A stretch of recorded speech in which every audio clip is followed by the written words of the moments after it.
Walang ya ka talaga, matanda ka. Hindi ka na nahiya. Hindi na nga tumatayo yung ano mo Nagagawa mo pa talagang lumandi sa ibang babae. Saan ka ba kumukuha ng tigas ng mukha mo para gawin ng mga ganyang bagay? Ano ba pinagsasabi mo? Nagtanong lang yung babae sa akin kung saan yung tamang direksyon. Manahimik ka. Hindi mo na ako maloloko, no? Sa mga ganyang dahilan mo. Gasgas na yan. Ilang taon mo na ginagamit yan? Wala ka na bang ibang style, ha, Tonyo? Napakasira ulo mo talaga. Hindi ka na nahihiya. Pinag-uusapan ka na ng mga chismosa dito sa baryo natin. Isipin mo kung anong gusto mong isipin. Basta ako, wala akong ginagawa masama. Palagi ka na lang ganyan. Palagi ka na lang tamang hinala. Kung ano-ano na lang ang pinag-iisip mo. Sinasabi ko kasi sa'yo, tigilan mo nakakabasa ng mga libro na puro kabitan. Kaya nadadamay ang utak mo Sinisisi mo pa ba yung pagbabasa ko ng libro? Wala namang kinalaman ng mga binabasa ko sa pagiging babaero mo. Bakit ba kasi hindi ka nalang umamin? Marami naman ang nakakalam na marami kang babae, Tonyo. Kahit na kailan talaga, napakasinungaling mo. Wala ko nga aminin dahil wala naman akong ginagawa masama. Sinungaling! Matanda kang sinungaling! Kung ako sinungaling, ikaw, suga pa sa pera. Anong sabi mo? Bakit? Hindi ba? Hindi ba suga pa ka nga sa pera? Kapag ako may pera, gusto mo ibigay ko sa iyo. Pero kapag ikaw ang meron, ayaw mo akong hatian. Suga pa! Malamang. Bakit kita hahatian Alam ko naman kung saan mapupunta yung pera. Di ba nga sa babae mo? Kaya dapat lang na pagdamutan kita ng pera dahil di mo naman gagamitin sa maayos. At yung pera mo, tama lang, na ibigay mo sa amin ng anak mo dahil kami ang pamilya mo. Kapag nakapagtrabaho na si Edison, hindi na ako magbibigay ng pera sa iyo. Ang kapal naman talaga ng mukha mo. Obligasyon mo ipapasa mo sa anak natin. Hoy, hindi natin pinagtapos ng pag-aaral yan para lang perahan mo. May sariling buhay ang anak natin at may sarili siyang pangarap. May mga gusto niyang mangyari sa buhay. At hindi niya magagawa yon kung lahat ng pera niya ay isusuporta niya sa atin. May trabaho ka, di ba? May trabaho ako. Kaya nating mabuhay nang hindi umaasa sa kanya. Kaya huwag kang makapal ang mukha mo dyan. Ano naman kung umasa ako sa anak natin, anak ko siya. Pinaaral ko rin yan. Wala ka talagang kwenta kausap kahit na kailan. Hindi ka talaga nakakaintindi kahit ipaunawa ko sa iyo. Malas ang babaeng nilalandi mo. Paangit ka na nga, inutil pa ang utak mo. Hoy, magdanda ka sa pananalita mo, ha? Ano? Mananakit ka? Ha? Mananakit ka? Gusto mo yatang makulong Baka nakakalimutan mo, ha? May kaibigan akong pulis. Yung kaibigan mo kunwari pero may gusto sa'yo. Siraulo ka bang tao ka? Parang apo ko na si Nomer. Anong may gusto? Kahit ano na lang talaga masabi mo no?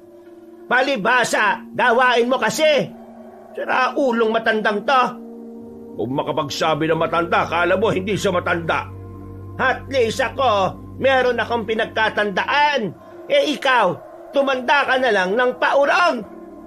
Ikaw sumusobra ka na, ha? Ha? Hindi ba kayo titigil?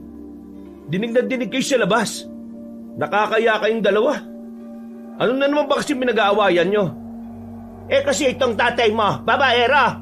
Nakita ko na naman kanina na merong ibang babaeng nilalandi. Nag-iilusyon lang yung nanay mo. Wala akong nilalandi. Kakabasa niya ng pocketbook na yan Anong tingin mo sa akin, buang? Tayo naman kasi, kahit nahuling-huli ka na, ayaw mo na lang talagang aminin Nakita rin kita kahapon, may kaharutan kang babae. O ano? Anong dedepensa mo ron? Natamimi ang matandang si Tonyo. Nanahimik na lang ito dahil sa kahihiyan. Para itong bata na biglang natanggalan ng kulit. Lumapit si Edison sa kanila. Kumuha ito ng tubig at binigay sa nanay niyang gigil na gigil pa rin. Huminga siya ng malalim. Tay, ang tanda niyo na. Umayos ka naman. Sa susunod na taon magtatrabaho na ako. Kailangan ko lang hintayin yung sampa ko sa barko. May iwan kayong dalawa rito. Baka naman, mas lalo kang lumala niyan, ha? Hindi ko kasi mapigilan eh. Ipaputol mo na yung Junjun mo para wala ka ng kaligayahan. Tay, isipin mo na lang kasi yung pamilya natin. Hindi yung pansarili mong interes. Kapag ako nag-asawa, bubukod na ako. Kayong dalaw na lang ang magkasama. Hahayaan mo bang pati si nanay mawala sa'yo? Paano kung hindi ka naman alagaan ang ipapalit mo sa kanya? Yan, makinig ka sa anak mo. Ikaw kasi wala kang pang-unawa. Puro kamanyakan lang yung nasa isip mo. Tanda-tanda na eh. Bumuntong hininga na lamang ang matandang si Tonyo. Ang kanyang ina naman ay kumalma na rin at mas piniling lumabas na lang ng bahay. Napatingin si Edison sa kanyang ama. Hindi naman yon makapag-angat ng tingin sa kanya. Mais nga kayo. Mga tao sa labas Ikaw na lang palagi ang laman ng usapan. Bigyan niyo naman ako ng kahihiyan. Napapailing na lamang si Edison. Nung hapon na yon, sa halip na magmeryenda ay umalis na lang din ang binata. Tumambay siya sa madalas niyang paglibangan, ang maliit na basketball court sa kanilang baryo. Pag-upo niya, agad na tinabihan siya ng isang binata. Mukhang may problema ka na naman, kaibigan ah. Wala ako. Pera no? Baliw. Hindi. Ay, bad trip lang ako. Bad trip? Bakit na naman? Si tatay Hindi kasi talaga tumitigil sa pambababae niya. Alam mo, kung ano magandang gawin dyan, palayasin mo. Para maramdaman naman niya na mahirap mabuhay kung mag-isa. Doon niya mas mararamdaman na kailangan niya pala kayo. Hindi mapapalayas ni nanay yun. Mahal na mahal ni nanay yun eh. Yan ang gagawin niyo sa problema niyong yan. Palagi na kaya kayong pinag-uusapan sa palengke. Pinagsabihan ko na naman si tatay pero sana makinig siya. Huwag mo na nga muna isipin yan. Kumusta naman pala yung trabaho? Wala pa. Baka sa susunod na taon pa ako makakasampa. Pasalubong ah. Pasalubong na pinagsasabi mo dyan. Magtatrabaho ako, hindi mamamasyal. Ay, siya nga pala pre. Ano palang nangyari doon sa pamangkin ni Mang Esteban? Nakita ko kanina parang putlang-putla eh. Tapos lantang-lanta. Dinala na nga yata nila sa ospital. Yun ba? Ganito kasi yan pre. Alam mo, sabi na matatanda sa amin, dapat daw di dinala sa ospital eh. Ha? Bakit hindi dadalhin sa ospital? Di namatay yun. Kita mo naman yung itsura, parang hindi na gumagalaw eh. Kaya nga daw, hindi dapat dinala sa ospital. Kasi may posibilidad daw na aswang ang dahilan kung bakit nagkaganon ng pamangkin ni Mang Esteban. Binati raw ng aswang o pinaglaruan. Teka. Ano? Aswang? Seryoso ka ba? Oo, aswang. Hindi ka ba naniniwala sa aswang? Malamang hindi. Sa bagay, kasi ang tagal mo nga pala sa Maynila Pero, totoo yun pre. Nung nawala ka rito, madalas may nakikitang aswang sa gubat. 2 buwan pa lang kasi nung bumalik ka rito eh. Pag tumagal, makakakita ka na rin dito. Ewan ko lang Hindi kasi talaga ako naniniwala sa mga ganyan eh. Pero kung sakaling aswang nga ang may gawa nun, bakit naman gaganunin yung pamangkin ni Mang Esteban? Ano nga ang pangalan nun? Si Lito. Sabi kasi ng iba, maangas daw kasi si Lito eh. Laging napapaaway kahit saan napapadpad. Pero aswang? Hindi ko talaga maisip eh. Alam ko, sa comics lang yan eh. Tsaka, panakot lang yan na matatanda dati, di ba? Hindi ka naman talaga maniniwala kapag hindi mo nakita, di ba? Hintayin mo na lang na ikaw mismo makakita. Huwag na nga natin pag-usapan yan. Ang mabuti pa, puntahan na lang natin si Dada. Ang sabi nun kahapon manlilibre siya, di ba? Ay, oo nga no. Pero, hindi ka ba muna maglalaro? Laro muna tayo. Mas nagugutom ako. Tara na, mamburawt na muna tayo kay Dada. Binitiwan na muna ni Edgar ang bola at saka sabay na silang naglakad. Mga ilang sandali lang ay narating na rin naman nila ang bahay ng kanilang kaibigan.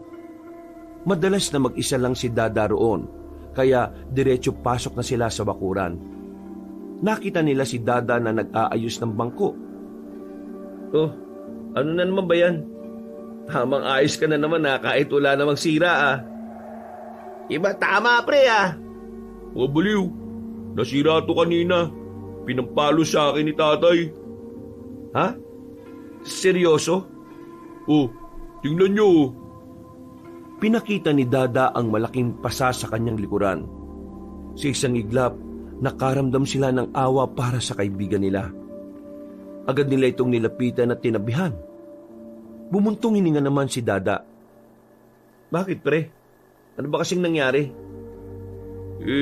Naiwala ko yung susi ng motor niya Ay loko, magagalit talaga yun. Pero grabe naman yung pinalo ka ng silyan na yan. Saan ka ba pumunta? Pwede naman natin hanapin ngayon Nakasabit lang yun sa tagiliran ko Tapos, inutusan niya ako kanina na bumili. Pagbalik ko, nasa akin pa nga yun Sigurado ka bang wala ka ng ibang pinuntahan? Ibang pinuntahan? Ay, oo, naalala ko na. Kanina pala, kumuha ko ng dahon ng bayabas sa gubat. Panglanggas dun sa sugat ni nanay. Di baka mamaya, dun mo naman pala naiwan yung susi. Tulungan ka na namin mahanap yun. Kawawa ka naman Dakong alas 5 ng hapon ay lumarga na ang magkakaibigan. Papunta sila sa gubat. Ang kaso nga lang, hindi nakabisado ni Dada kung saan siya napadaan. Kamot ulo siya habang naghahanap. Ang bihira. Dumilim na lang, wala pa tayong nakikita.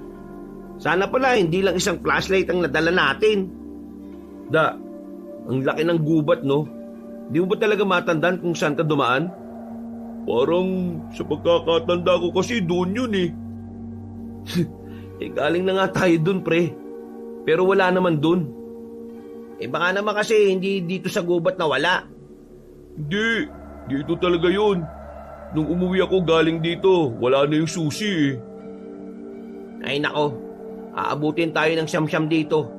Ang dilim-dilim pa naman. Sa kanilang pagpapatuloy, hindi na nila namalaya na unti-unti na pala nilang nararating ang pusod ng kagubatan. Hindi nila alintana ang maaring panganib na kanilang haharapin. Ang tanging nasa isip lamang nila ay mahanap ang nawawalang susi. Pre, sobrang layo na natin. Siguro naman hindi ka na nakarating dito kanina, no? Ang bihira naman talaga, Di buti na kaya natin tong buong gubat. Sira ulo. Baka mamaya matuklaw pa tayo ng ahas dyan Pre, ganito na lang. Sa ngayon, kailangan na muna natin bumalik sa atin. Bukas na lang natin hanapin ulit. Pare-pareho naman tayong mga tambay kaya palagi tayong may oras. Isin mo na lang muna yung suntok ng tatay mo. Uy, para kang timang. Sinasaktan na nga yung tao, ginagawa mo pang katatawanan. Biro lang naman. O sige na, bukas na lang siguro tayo bumalik. Ililibre ko na lang kayo ngayon. Pero baka pares lang Kasi di pa ako nabigyan ng pera ni nanay Walang problema. Nagugutom na rin kasi ako Sakto yan. Sinimulan na ng tatlo ang paglalakad. Nagagawa pa nilang magkwentuhan habang naglalakad. Pero napatigil sila sa tapat ng punong akasya nang may marinig silang tila nangungurog na hayop. Sa kanilang kuryosidad, naisipan nilang hanapin kung saan nagmumula ang kanilang naririnig. Hanggang sa nakarating na nga sila sa maliit na abandonadong kubo. Tinutukan nila yon ng ilaw. Nakita nilang merong tao sa loob. Lumapit pa sila ng bahagya sa pagnanais na malaman kung sino ang naroon. Ilang saglit lang, nakita nila ang isang babae. Mahaba ang buhok nito. Meron nitong kinakain. Nang humarap ito sa kanila, kitang-kita nila ang duguan nitong bibig habang sa lapag naman, saka lamang nila napansin ang isang tao na wala ng buhay. Kinakaukaw ng babae ang tiyan ng biktima. Takbo! Naunang tumakbo si Edgar, pero sa huli, nadapa ito sa makapal na sanga. Agad na hinila ni Edison si Edgar. Si Dada naman, nauna na rin tumakbo. Nang bahagyang malayo na sila, ay saka pa lamang nila naisip na magpahinga. Hingal na hingal ang tatlo. Nakatago sila sa likuran ng malapad na katawan ng puno. Patay mo muna yung flashlight mo para hindi niya agad malaman kung nasaan tayo.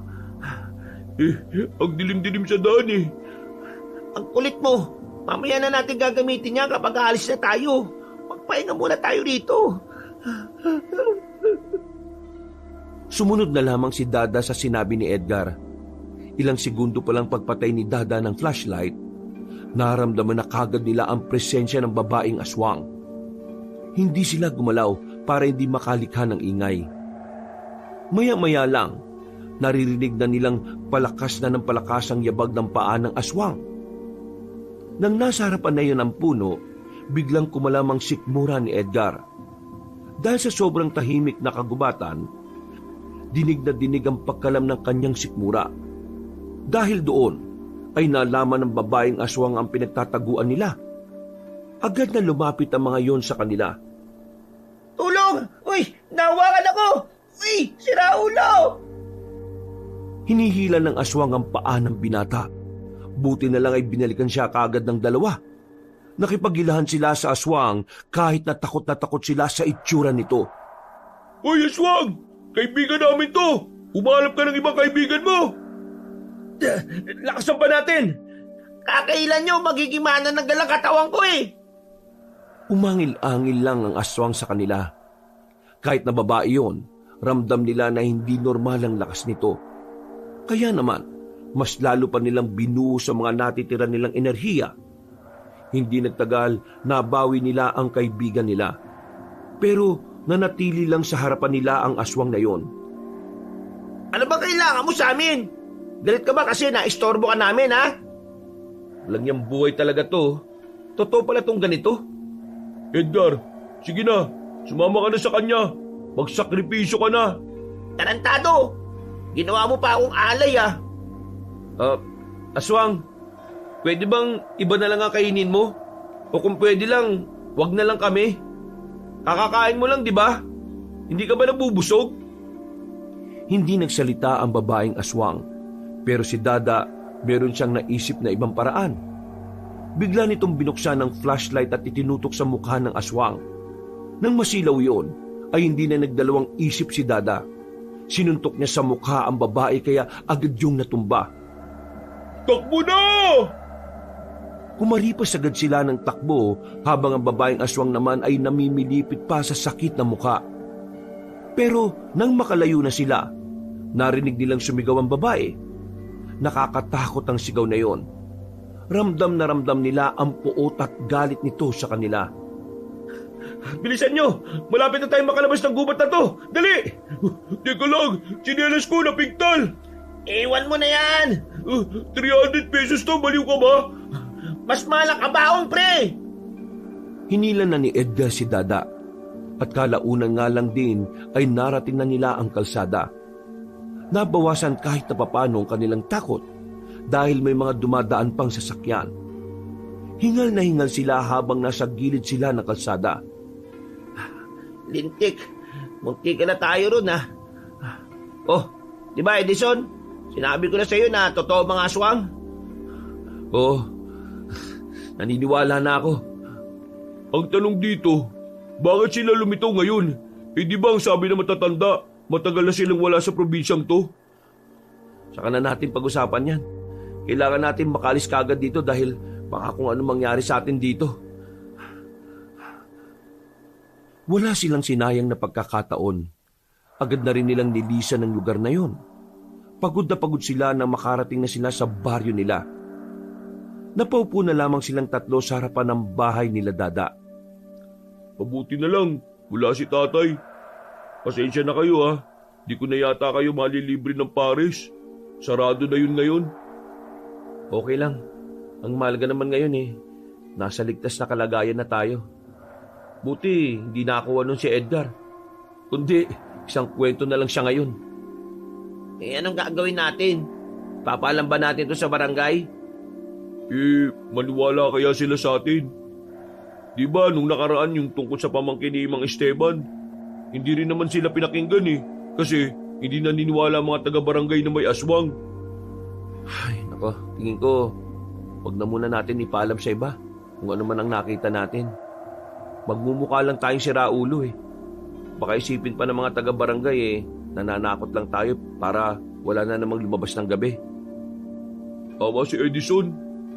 Ang inaalala ko lang naman kasi, baka mamaya niyan, hanapin tayo ng aswang. Kasi nakita niya mukha natin. Hindi kaya malagay na rin sa alanganin yung buhay natin? Huwag kang nga mag-isip ng ganyan. Baka mamaya malasin tayo. May alam akong panlaban sa mga aswang na yan Ano naman? Bawang. Tapos, haluan mo ng asin at suka, no? Sarap sausawa ng chicharon yan. Ano ka ba? Luma na yung bawang-bawang na yan. Sabi nila Aling Nori, hindi na raw tumatalab ang mga bawang sa aswang. Basta, wala na muna tayong pagsasabihan Sa ngayon, magpahinga na muna tayo. Nag-apiran pa ang tatlo na parabang walang nangyari. Naghiwa-hiwalay na rin sila ng landas ng mga sandaling yun. Pagdating ni Edison, inabutan niyang naghahain na ng pagkain ng kanyang ina. Ang tatay naman niya ay nililinis sa mga napaglutuan sa labas. Sakto. Eto, luto ng sinigang na bangos. Buti naman at kayo ang nagluto. Ngako, tatay mo nagluto niyan. Ewan ko kung anong nakain ng isang yan. Nako, si tatay na naman pala nagluto. Siguradong napakaasim na naman ito. Inubos mo naman yung pinitas ng mga sampalok Kahit na sobrang asim ng nilutong ulam ni Mang Tonyo, napilitan na lamang kumain si Edison. Kahit na inis siya sa ama, ayaw din naman niyang mapasama pa ang loob nito. Dahil hanggat maaari, inaayos niya ang ugali ng kanyang ama. Makalipas ang ilang minuto, ay natapos na rin ang kanilang hapunan.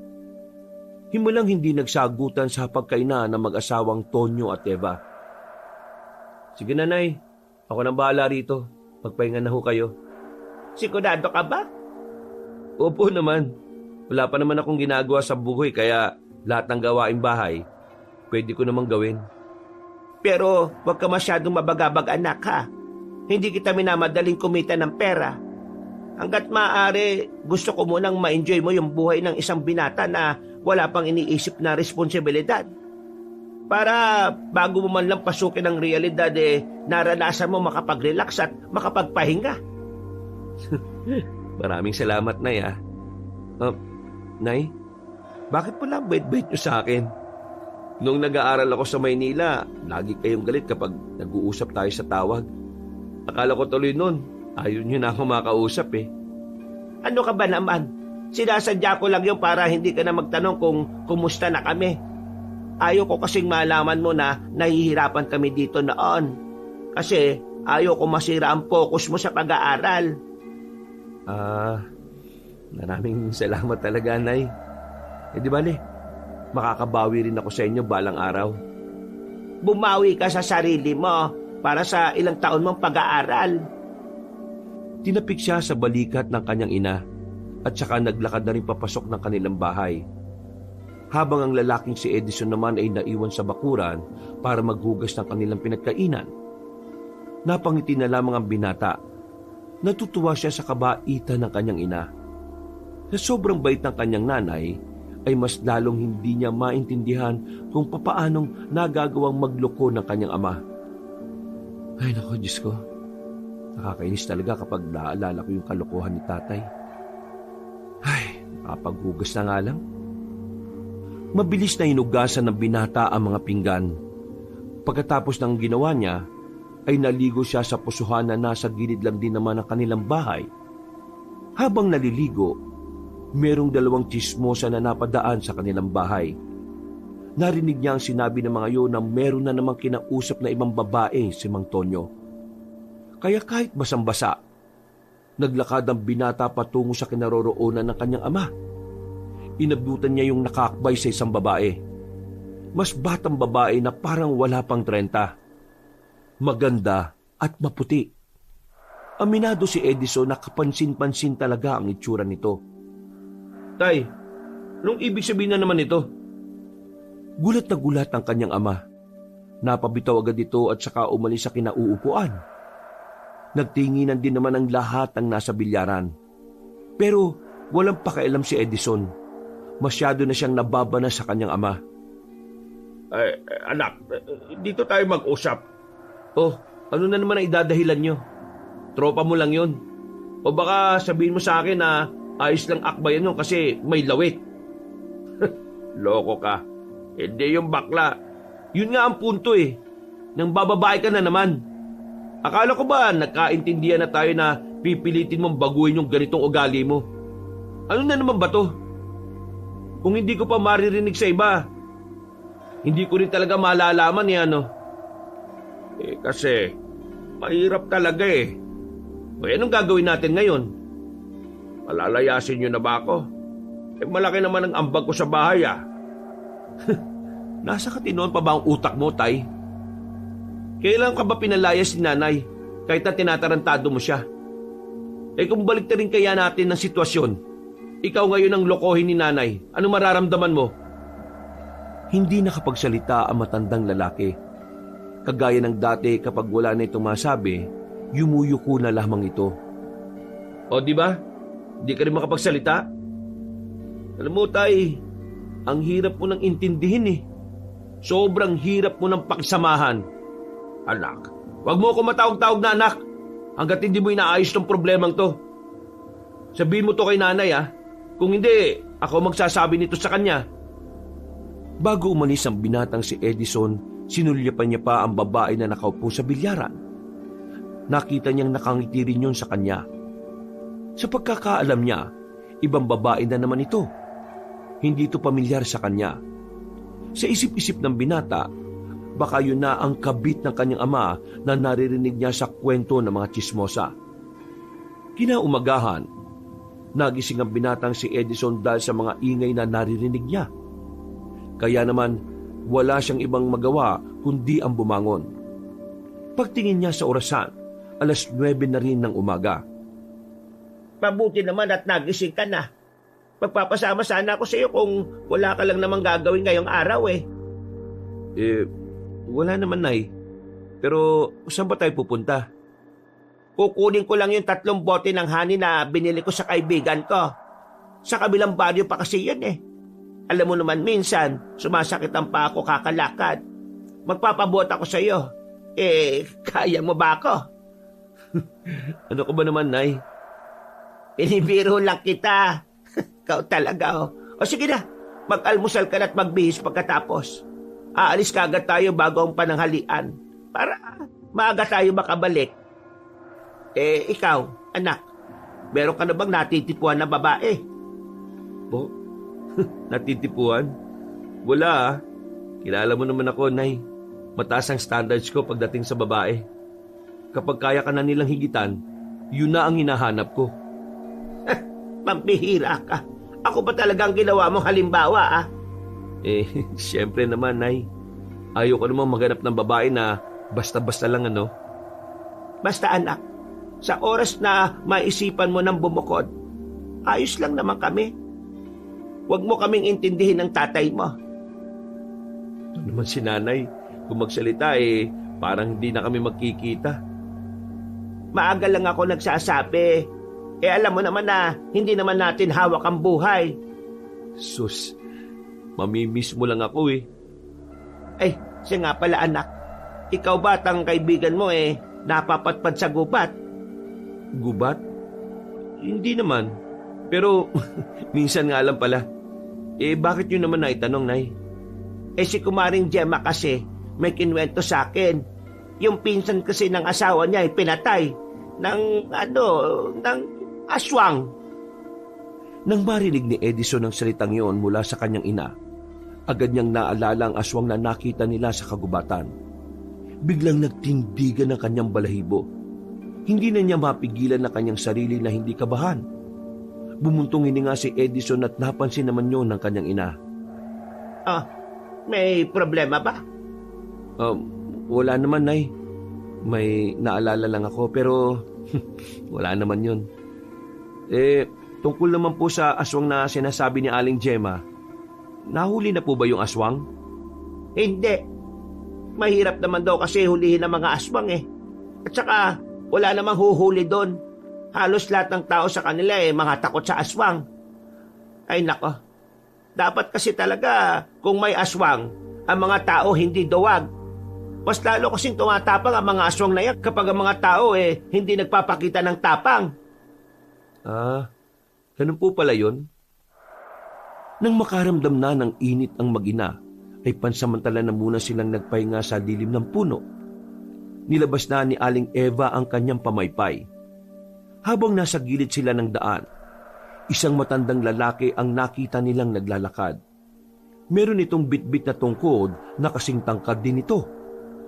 Mahaba na ang bigote at balbas. Kulay puti na rin. Kung titingnan, masasabi kaagad ni Edison na nasa 60 na ang edad nito. Nay, tingnan niyo yung matanda oh. Parang ermitanyo. Ay baka nakatira yan sa gupat. Huwag na tayo lumapit. Mahirap kausap ang mga ganyan. Hindi na sana nila papansinin na matanda, pero bigla itong tumigil at lumingon sa kanila.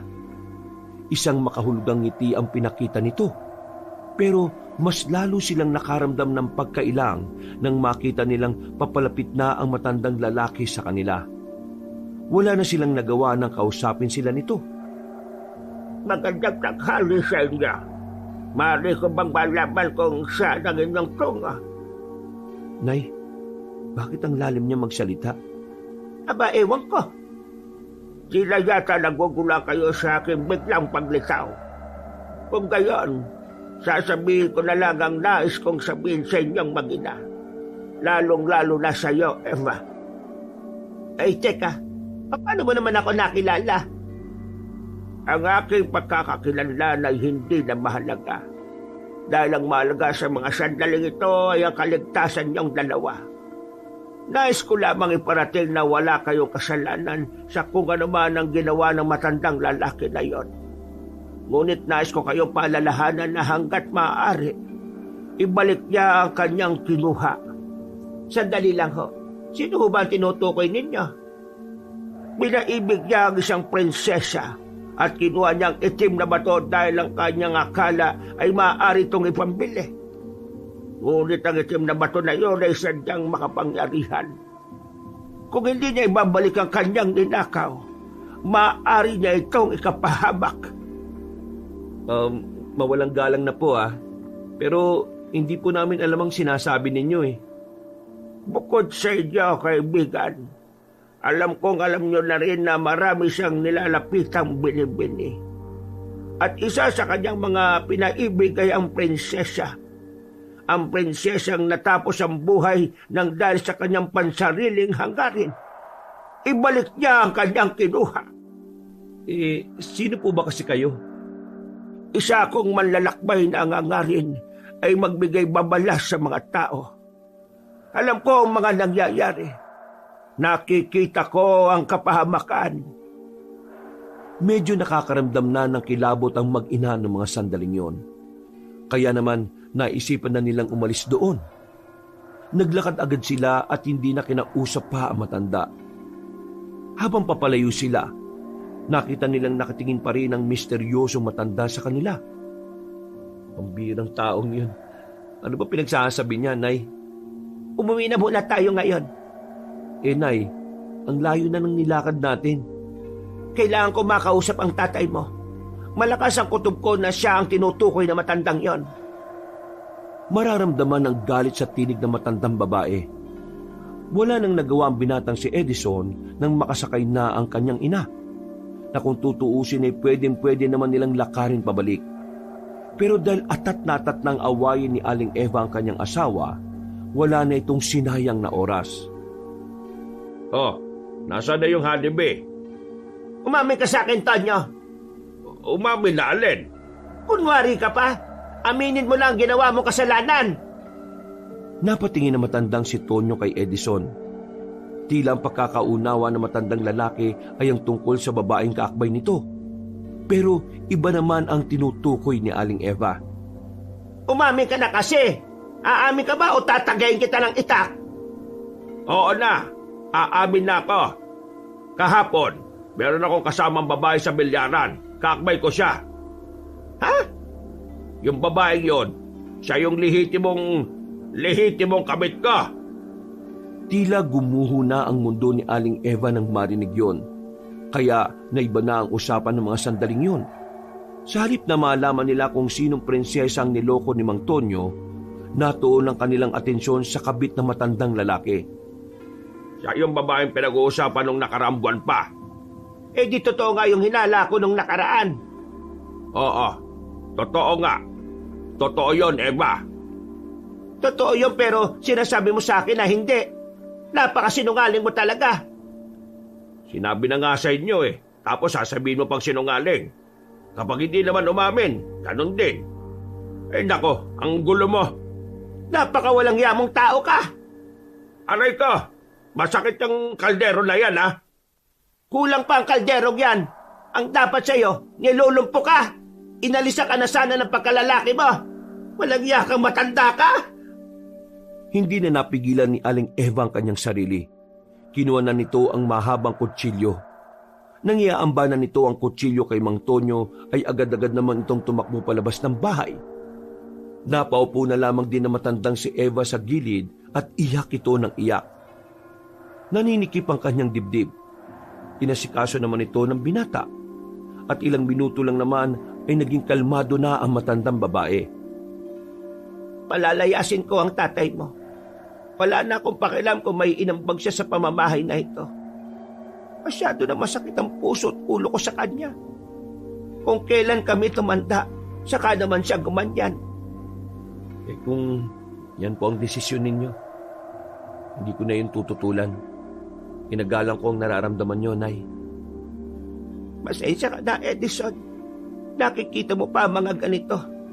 Nadadamay ka pa. Nay, anak niyo ako. Karamay niyo ako palagi. At hindi ko naman kukonsinti ng ginagawa ni tatay. Tatandaan niyo palagi, kakampi niyo ako. Tumango na lamang ang kanyang ina, pero nakatulala pa rin ito sa ibaba. Balisa at hindi pa rin tumitigil sa pag-iyak. Noong mga sandaling yon, matinding galit din ang nararamdaman ni Edison para sa kanyang ama. Pinipigilan niya lamang ang kanyang sarili na makapanakit. Sandali niyang iniwan ang kanyang ina at lumabas siya sa kanilang bahay. Nakasalubong niya pa si Dada at si Edgar, pero hindi niya yun kinausap. Diretso lamang siyang nagpunta sa bilyaran. Sakto namang nakita niyang roon ang kanyang ama na kasama na naman ang babae na sa pagkakarinig niya, Sonia ang pangalan. Uy! Anong gagawin mo, pre? Pre, relax lang ha. Hindi niya pinakinggan ang sinabi ng kanyang dalawang kaibigan. Agad niyang nilapitan ng ama at hinila ito sa inuman. Sinusubukan ko hindi makapanakit eh. Pero yung ginawa mo kay nanay, hindi ko na kaya pang tiisin. Biglang sinuntok ni Edison si Mang Tonyo. Sa lakas ng suntok, natumba ito sa lamesa kung saan nagiinuman ng mga lasing. Maging ang babaeng si Sonia rin sa gilid ay nabigla din sa kanyang ginawa. Walang hiya ka. Paano mo nagawa saktan ng tatay mo? Ikaw ang walang hiya. Paano mo nagagawang bastusin at saktan si nanay? Ha? Paano? Pre, tama na. Tatay mo pa rin yan. Wala akong ama na kagaya niya. Kung pwede ko nga lang sana nahilingin na sana mamatay na to kagad eh. Abat, lokong bata to ah. Edison, tama na. Manahimik ka. Ikaw ang dahilan kung bakit nasasaktan ng nanay ko ngayon eh. Tapos, sasabihin mo sa akin ngayon na tama na. Baliw ka ba talaga? Hindi mo na lang ba iniisip na merong pamilya niya matandang yan? At hindi ka na ba nahihiya? Parang lolo mo na ang tatay ko ah. Halos magkasing edad nga lang yata tayo eh. Tapos, bumatol ka sa matandang yan? Bakit? Dahil may pera? Nabibigay niya ba ang luho niya sa'yo? Ganun ka na ba kababang babae, ha? Isipin mo na gusto mong isipin. Pero totoong masaya ako kapag siya ang kasama ko. Wala akong pakialam kung gaano ka kasaya. Ang sinasabi ko, sumira ka ng pamilya. May sinatang kang tao. May binastos kang tahanan. Edison, kumalma ka nga muna. Pwede naman natin pag-usapan ng mga bagay na ganito eh. Ikaw, Tay, isoli mo kung ano man yung kinuha mo. Dahil kapag kami ni Nanay ang nadamay sa katarantaduhan mo, mas lalo ka namin hindi mapapatawad. Nanlalaki ang mga mata na matandang si Mang Tonyo. Pero agad na rin namang umalis doon si Edison. Sa inis niya, tumambay na lamang muna siya sa kagubatan para magpalamig ng kanyang ulo. Banas na banas siya sa mga nangyayari. Gusto niyang bubugin ng kanyang ama pero hindi niya yung magawa. Kahit na papaano, ginagalang niya pa rin ng tatay niya. Pambira din naman kasi karakas ng tatay mo eh. Kahit matanda na, talagang ang lakas ng sex appeal, pre. Kaya ang dami tuloy talagang nalolokong babae. Tingin ko, pre, kailangan nyo lang talagang palayasin si Mang Tonyo. Kasi parang anay yan, pre. Unti-unti niyang wawasakin ang buhay ninyo. Palalayasin na siya ni Nanay. At sana lang talaga, hindi na siya bumalik. Eh si Aling Eva naman, kakayanin niya kayang mawala ang tatay mo? Oo nga, parang sobrang mahal ng nanay mo si Mang Tonyo eh. Hindi ko alam kung ano na mangyayari. Basta ako, sagad na ako. Hindi ko natatanggapin yung matandang yun sa buhay namin. Huminga ng malalim ang binatang si Edison. Kahit na papaano ay gumagaan ang kanyang pakiramdam dahil sa sariwang hangin na kanyang nalalanghap. Kaya ba tayo, pre? Yung tungkol dun sa aswang na humabol sa atin, ano na kayang balita ron? Wala namang makahuli. Pinsan na kakilala ni Nanay yung biktima. Sabi ni Nanay, yung aswang daw na yun sa kabilang baryo naglalagi nitong mga nakaraan. Kumbaga, yung nakita natin, dinala niya lang dito sa kagubatan ng baryo natin. Nakakilabot pa rin kapag naalala ko yung mukha niya, pre. Buti na lang talaga, hindi niya tayo nagawang habulin. Pero pre, ano pala yung sinabi mo kanina sa tatay mo? Yung sinabi mong may ibabalik niya na ano? Ano bang bagay yun? Dahil naitanong na rin naman ni Dada ang tungkol doon, hindi na rin siya nagdalawang isip pa na ikwento ang tungkol sa sinabi sa kanila na matanda. At dahil nga sa kwentong yon, nagkaroon ng haka-haka sa utak si Edgar at Dada. Pre, di kaya yung matandang yun may alam talaga? Tapos, yung sinasabi niya, baka may kung anong ninakaw tong tatay mo dun sa prinsesa na sinasabi. Paano kung yung prinsesa pala yung tinutukoy aswang? Ha? Napaisip din si Edison nung una. Inisip niya na malabo pero nang pagtagpi-tagpain niya ang lahat ng detalyeng nasa isip niya, sa kanya lamang napagtanto na maaring pwedeng ang gano'n ang sinasabi ng matandang lalaki. Kasi tingnan mo, pre, kung paano magsalita yung matandang yun parang nakakabahala talaga no? Ibig sabihin, maaring mababangis ang manakit sa tatay mo kapag di niya isinauli yung itim na bato. At ang itim na bato, kadalasan ginagamit yan ng mga aswang kapag meron siyang ginagawang kakaiba sa katawan nila. Kagaya na lang ng pagpapalitan nyo. Basta, marami. Ibig sabihin kung tama nga ang mga sinasabi nyo, pwede rin kaming madamay ni Nanay. Ayaw kasi sa matanda, patay na yung prinsesa Siguradong gaganti ang mga iyon kay tatay kung siya ang dahilan ng pagkawala ng prinsesa na sinasabi. Nagkatinginan ng tatlo sa mga pumapasok na ideya sa utak nila. Nagdudulot ito ng kakaibang kaba. Nang lumamig na ang ulo ng binatang si Edison ay agad na rin itong umuwi ng kanilang bahay. Inabutan niya ang ina na nagluluto ng banana Q para sa kanilang merienda. Ngumiti ito sa kanya na para bang walang nangyari. Pero kahit na nakangiti ang matandang babae, nararamdaman niya pa rin ang sakit na nararamdaman ito. Nakarating sa akin yung ginawa mo sa tatay mo. Hindi ko na kasi talaga kaya, Nay. Nakakainis na Hindi mo na sana ginawa yon. Ayaw ko na nasisira ka sa mga tao. Isa pa, alam kong hindi ka tipo ng tao na nananakit. Nay, hindi niyo naman siguro ako masisisi. Matagal ko na rin namang nasasaksihan yan Hindi pa rin siya tumitigil kahit na anong sabi sa kanya. Pero, ayos na kasi sa akin yon. Ano po? Ayos ang alin? Ang pagluloko niya? Matagal ko naman ang nararamdaman na ang tatay mo. Gusto niya na sa iba. Ako naman, inihahanda ko na ang sarili ko sa mga ganitong klase ng pangyayari. Tanggap ko na ngayon. Nauunawaan ko na hindi lahat ng bagay ay maibibigay ko. At kung sa iba niya nararamdaman yon, hahayaan ko na lang siya. Kaya lang naman ako nagagalit dahil ayaw ko ng pinagmumukha kong tanga. Gusto ko na inaamin sa akin. Ngayong inamin naman niya na sa akin, ayos na ako. Sisimulan ko na lang mamuhay na ikaw na lang ang iniisip. Walang salitang lumabas sa bibig ni Edison. Naramdaman na lamang niyang tumutulo na ang kanyang luha. Hindi dahil sa lungkot na sira na ang kanyang pamilya, kundi dahil sa kung papaano sinasakripisyo ng kanyang ina ang nararamdaman nito para sa ikasasaya ni Mang Tonyo. Anak, may mga bagay na kailangan mo na lang talagang tanggapin. Sa buhay, kung ano yung may magandang dulot sa iyo, doon ka dapat nakatuon. Sa buhay ko, ikaw yon at hindi ang iyong ama. Kaya naman, sa iyo ko na lang itutuon ang atensyon ko. Kahit na anong maitulong ko, gagawin ko para lang maging masaya tayong dalawa. Huwag kayong mag-alala, Nay. Hahanap ako ng ibang trabaho na kung saan magkakasama pa rin tayong dalawa. Paano ang pagbabarko mo? Hindi ba pangarap mo ang maging seaman? Ang pangarap ko na po ngayon ay mas makasama pa kayo ng mas matagal. Hindi na napigilan ng binata ang kanyang sarili. Niyakap na niya ang kanyang ina. Noong mga sandaling yon, ay nararamdaman niya ang kaginhawaan.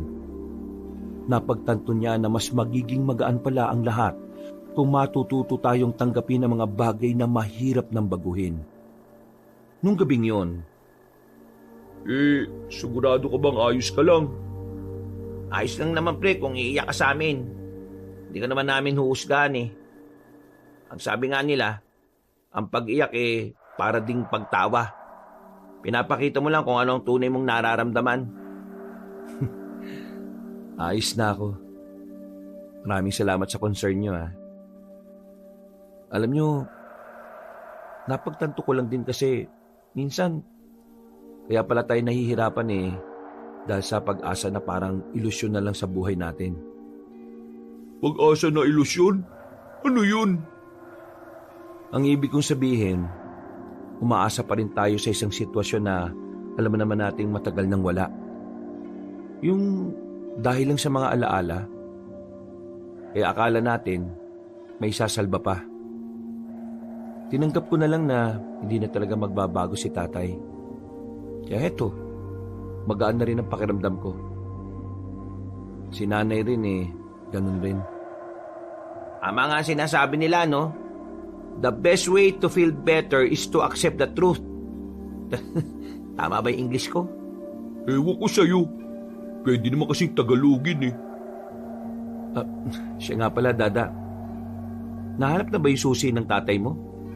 Oo, nahanap ko na. Nasa ibabaw lang pala ng altar. Siraulo ka talaga no? Muti ka pa tayo malapa ng aswang dahil niya sa susi na yan tapos nasa altar lang pala. Sorry naman. Baka kalimutin na kasi ako Ano yun? Napatay yung 3 binata habang nakatambay sila sa lumang waiting shed dahil sa kanilang narinig. Nakilala ni Edison ang tinig na yun. Hindi siya maaaring magkamali. Boses yun ng kanyang ama. Hindi nagtagal, nakita na lamang nila ang matandang si Tonyo na tumatakbo papalapit sa kanila. Natataranta ito sabay sabing, May mga aswang! Nakita ko sila! Kitang-kita ko! Munti ka na nila akong kunin! Magsasalita pa sana si Edison pero agad na rin pumasok ng baryo ang kanyang ama. Dumampot sila ng kahoy sa gilid nang marinig ang mga hiyawan ng mga nilalang.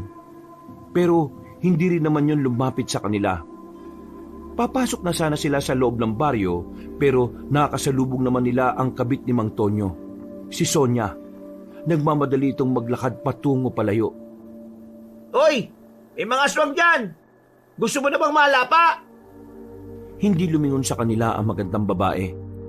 Diretso lamang yung naglakad. Bagay na ipinagtaka naman nila. Hindi kasi nila alam kung bakit tila pupuntahan pa ng dalaga ang kinaroroonan ng mga aswang. Iyan na natin siya. Kabit naman yun eh. Dapat sa mga kabit, pinapapak talaga ng mga aswang. Pagpasok nila sa kanilang baryo, nakita nilang natataranta na ang mga tao. Naikalat na kasi agad ni Mang Tonyo ang masamang balita. Madali itong nagdulot ng katatakutan sa mga tao. Umina muna kayo sa inyo. Aasikasuhin ko lang si nanay. Tila nasa isang pelikula ang kanilang baryo ng mga sandaling yon. Yung atmosfera ng paligid ay tila nababalot ng kilabot na dulot ng mga aswang. Nay! Nay! Bumungad sa kanya ang kanyang ama na nag-iimpake na ng mga gamit nito, habang ang kanyang ina naman ay nasa gilid habang nanonood lang. Mabuti naman at aalis ka na rin dito. Hindi na ako ligtas sa lugar na ito. Hindi na! Narito na sila. Kukunin nila ako. Hindi to pwede. Hindi ako pwede mamatay. Hindi ako papayag. Aalis ako rito. Pagkatapos mag-impake, tumakbo na ito palabas ng kanilang bahay. Napapailing na lamang si Edison. Ano ba nangyayari sa tatay mo? Nakadroga na yata ang isang yan eh. Tama lang talaga na lumaya siya rito. Nay, tingin ko, may atraso siya sa mga aswang. Ha? Anong ibig mong sabihin, anak? Naalala niyo ba yung sinasabi sa atin ng matandang lalaki? Ang sabi niya, may kinuhang itim na bato si tatay. Baka ang itim na bato na kinuha niya, ipagmamay-ari ng mga aswang. Yan! Karma na niya yan! Nay, nababahala ako eh. Baka idamay tayo ng mga aswang kapag nalaman nilang pamilya natin si tatay. Napalunok ng laway ang matandang babae. Mababakas na sa mukha nito ang takot at pangamba. Pero huwag kayong mag-alala, Nay. Kahit anong mangyari, hindi naman kita pababayaan. Bukas, hahanap ako sa bayan ng mga nagtitinda ng mga pangontra. Hindi ako papayag na masaktan ka ng mga aswang na yun. Tumango na lamang ang matandang babae. Niyakap na lamang din niya ang nanay niya. Matapos ang usapan na yon, ay agad na rin naman silang naganda sa kanilang pagtulog. Isinarado ni Edison ng maigi ang kanilang mga bintana. 3 kandado rin ang inilagay niya sa pintuan. Ang itak naman ay nasa uluhan lang ni Edison habang nakahiga. Dilat na dilat ang kanyang mga mata. Hindi siya dinadalaw ng kahit na konting antok. Panay ang tingin niya sa pintuan. Kung minsan ay bumabangon pa siya para lang sumilip sa labas. 3:00 na. Siguro naman pwede na ako matulog. Bumalik na siya sa higaan, pero kahit na anong gawin niyang pagpikit ay hindi naman siya inaantok. Namalaya na lamang niya na inabot na pala siya ng umaga. Dilat na dilat pa rin ang kanyang mga mata. Napatingin siya sa kanyang pintuan nang bumukas yun at bumungad ang kanyang ina. Yung dalawa mong kaibigan, kaya aga-aga nasa bakuran na. Hinahanap ka. May lakad ba kayo ngayong araw? Wala naman, Nay. Pero siguro magpapasama na lang ako sa kanila sa bayan para humanap ng pangontra. Ako naman mamaya, doon na muna kay Maring Tireng. Magluluto kasi ako doon. Sayang din ang ibabayad nila. Tumango na lamang si Edison at agad na lumabas para kausapin si Edgar at Dada. Nang makita na siya ng mga yon, ay agad siyang hinila palayo sa bahay nila. Pabulong na nagsalita ang dalawa. Nakakagulat na balita, pre. Sobrang nakakagulat, pre. Hindi ka maniniwala. Ano ba kasi yun? Yung mga aswang kagabi na tinakbuhan ng tatay mo, doon na lahat. Ha? Patay ang lahat ng mga aswang? Teka, paano mangyayari yun? Yun nga ang palaisipan, pre. Sinong pumatay at papaano? Ang sabi lang kasi sa mga narinig namin, nasa 5 aswang na puro lalaki ang bangkay. Lahat ng yun, merong hiwa sa leeg. Alam mo, inalangan namin ni Dada. Parang biyasa yung pumaslang sa mga aswang na yun Yung para talagang pumapas lang siya ng aswang. Manunugis ang tawag doon. Teka, ibig sabihin, may isang manunugis dito sa atin? Oo, malamang meron. Mabuti nga yun para kahit na papano, may nagtatanggol sa atin. Hindi nakatiis si Edison ng umagang yon. Pumunta sila sa lugar kung saan naroon pa rin ang mga katawan ng mga aswang. Pagdating nila doon, nagkukumpulan pa rin ang mga tao. Karamihan sa mga naroroon ay mga tsismosa. Palis na sila nang mapansin ni Edison na naroon din ang babaeng si Sonia. Kalmado lang ang babae na parabang wala man lang nararamdaman na pangamba dahil sa mga nangyari. Nilapitan sila nito at nagtanong, Edison, alam mo ba kung nasaan ang tatay mo? "Bakit? Mukha ba akong tanungan ng mga taong nawawala?" Nasa panganib ang buhay niya. Wala akong pakialam. Maganda nga mawala na siya para mabawasan ang salot sa mundo Naiintindihan ko ang nararamdaman mo. Hindi mo ako naiintindihan. At kahit na kailan, hindi mo maiintindihan. Nagawa mo nga manira ng pamilya Tapos, naiintindihan mo? Kadiri ka. Pre, hiya mo na nga lang. Anong ngayaan? Nakakairita kasi. May lakas pa talaga ng loob kausapin ako na parang normal lang ang lahat. Maintindihan mo rin ang lahat. Pero hindi sa ngayon. May dinukot na bagay ang babae sa maliit nitong bag. Inabot niya yon kay Edison. Pero ayaw itong tanggapin ng binata. Isa itong pangontra sa mga aswang. Sa isang tao lang to pwedeng kumana. Tanggapin mo. Proteksyon ng nanay mo. Tinatarantado mo ba talaga ako, ha? Matapos mong saktan ng nanay ko, ngayon naman bibigyan mo siya ng sinasabi mong pangontra? Ano to? Pinaglalaruan mo lang ang nanay ko? Hindi kita masisisi kung yan ang iisipin mo sa akin. Pero kung gusto mo magkaroon ng proteksyon ng nanay mo, tanggapin mo ito. Tingin mo ba magtitiwala to sa'yo? Hindi ka nga kilala na kaibigan namin Wala kaming idea kung ano ka at kung bakit may alam ka sa mga aswang. Wala na akong panahon para magpaliwanag pa. Eto, kunin nyo na. Sa pilitang inilagay ni Sonia ang kwintas sa palad ni Edgar. Agad na rin naman itong umalis matapos nun. Lalo namang nakaramdam ng inis si Edison. Pero kalaunan ay kumalman na rin naman siya. Pre, anong gagawin ko rito? Tapon mo. Baka mamaya may kamalasang pangdalayan. Hindi ako magtitiwala sa taong sumira ng pamilya namin. Samahan niyo na nga ako sa bayan. Kailangan natin makabili ng mga pangontra. Hindi natin alam kung kailan darating ang mga aswang na yun. Nauna nang naglakad ang binata. Pumunta sila sa bayan. Nilibot nila ang buong lugar. Kahit sa kasulok-sulukan ng mga iskinita ay pinapasok na rin nila. Pero sa kasamaang palad ay wala naman silang napala. Hindi pa ba tayo kakain? Kanina pa ako nagugutom Ikaw may pera dyan Bakit hindi ka bumili? Ayaw niyo tumigil sa paglalakad Pakiusap, pahinga muna tayo. Oy, Edison, bumalik ka nga rito. Kain muna daw tayo. Ha? Kain? O sige. Meron silang nadaanan ng malaking karinderya. Pumesto sila sa bandang gilid. Akong bahala. Pili na kayo nakakainin. Ako, kahit na alin.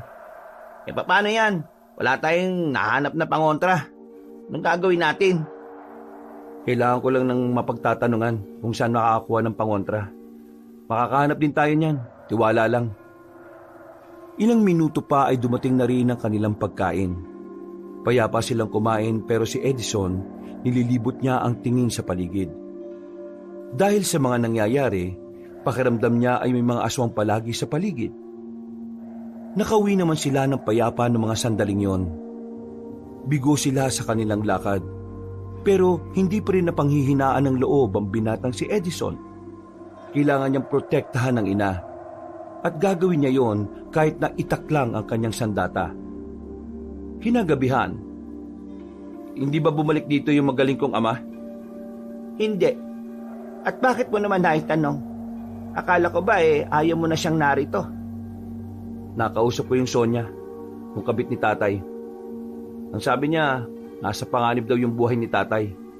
Tapos, meron siyang binigay na kung anong pangontra na hindi ko tinanggap. Baka mamaya ipapahamak pa tayo ng pangontra na yun. Hindi ako nagtitiwala sa taong yun Baka gusto niya lang talaga tayong sirain. Nakita ko rin ang babaeng yon. Maganda siya. Matangkad at mukhang maamo ang mukha. Inaamin ko nung una kong kita sa kanya hindi ko agad naisip na magiging kapit siya ng tatay mo. Parang ang hirap paniwalaan. At parang nahihiwagaan din ako sa babaeng yon.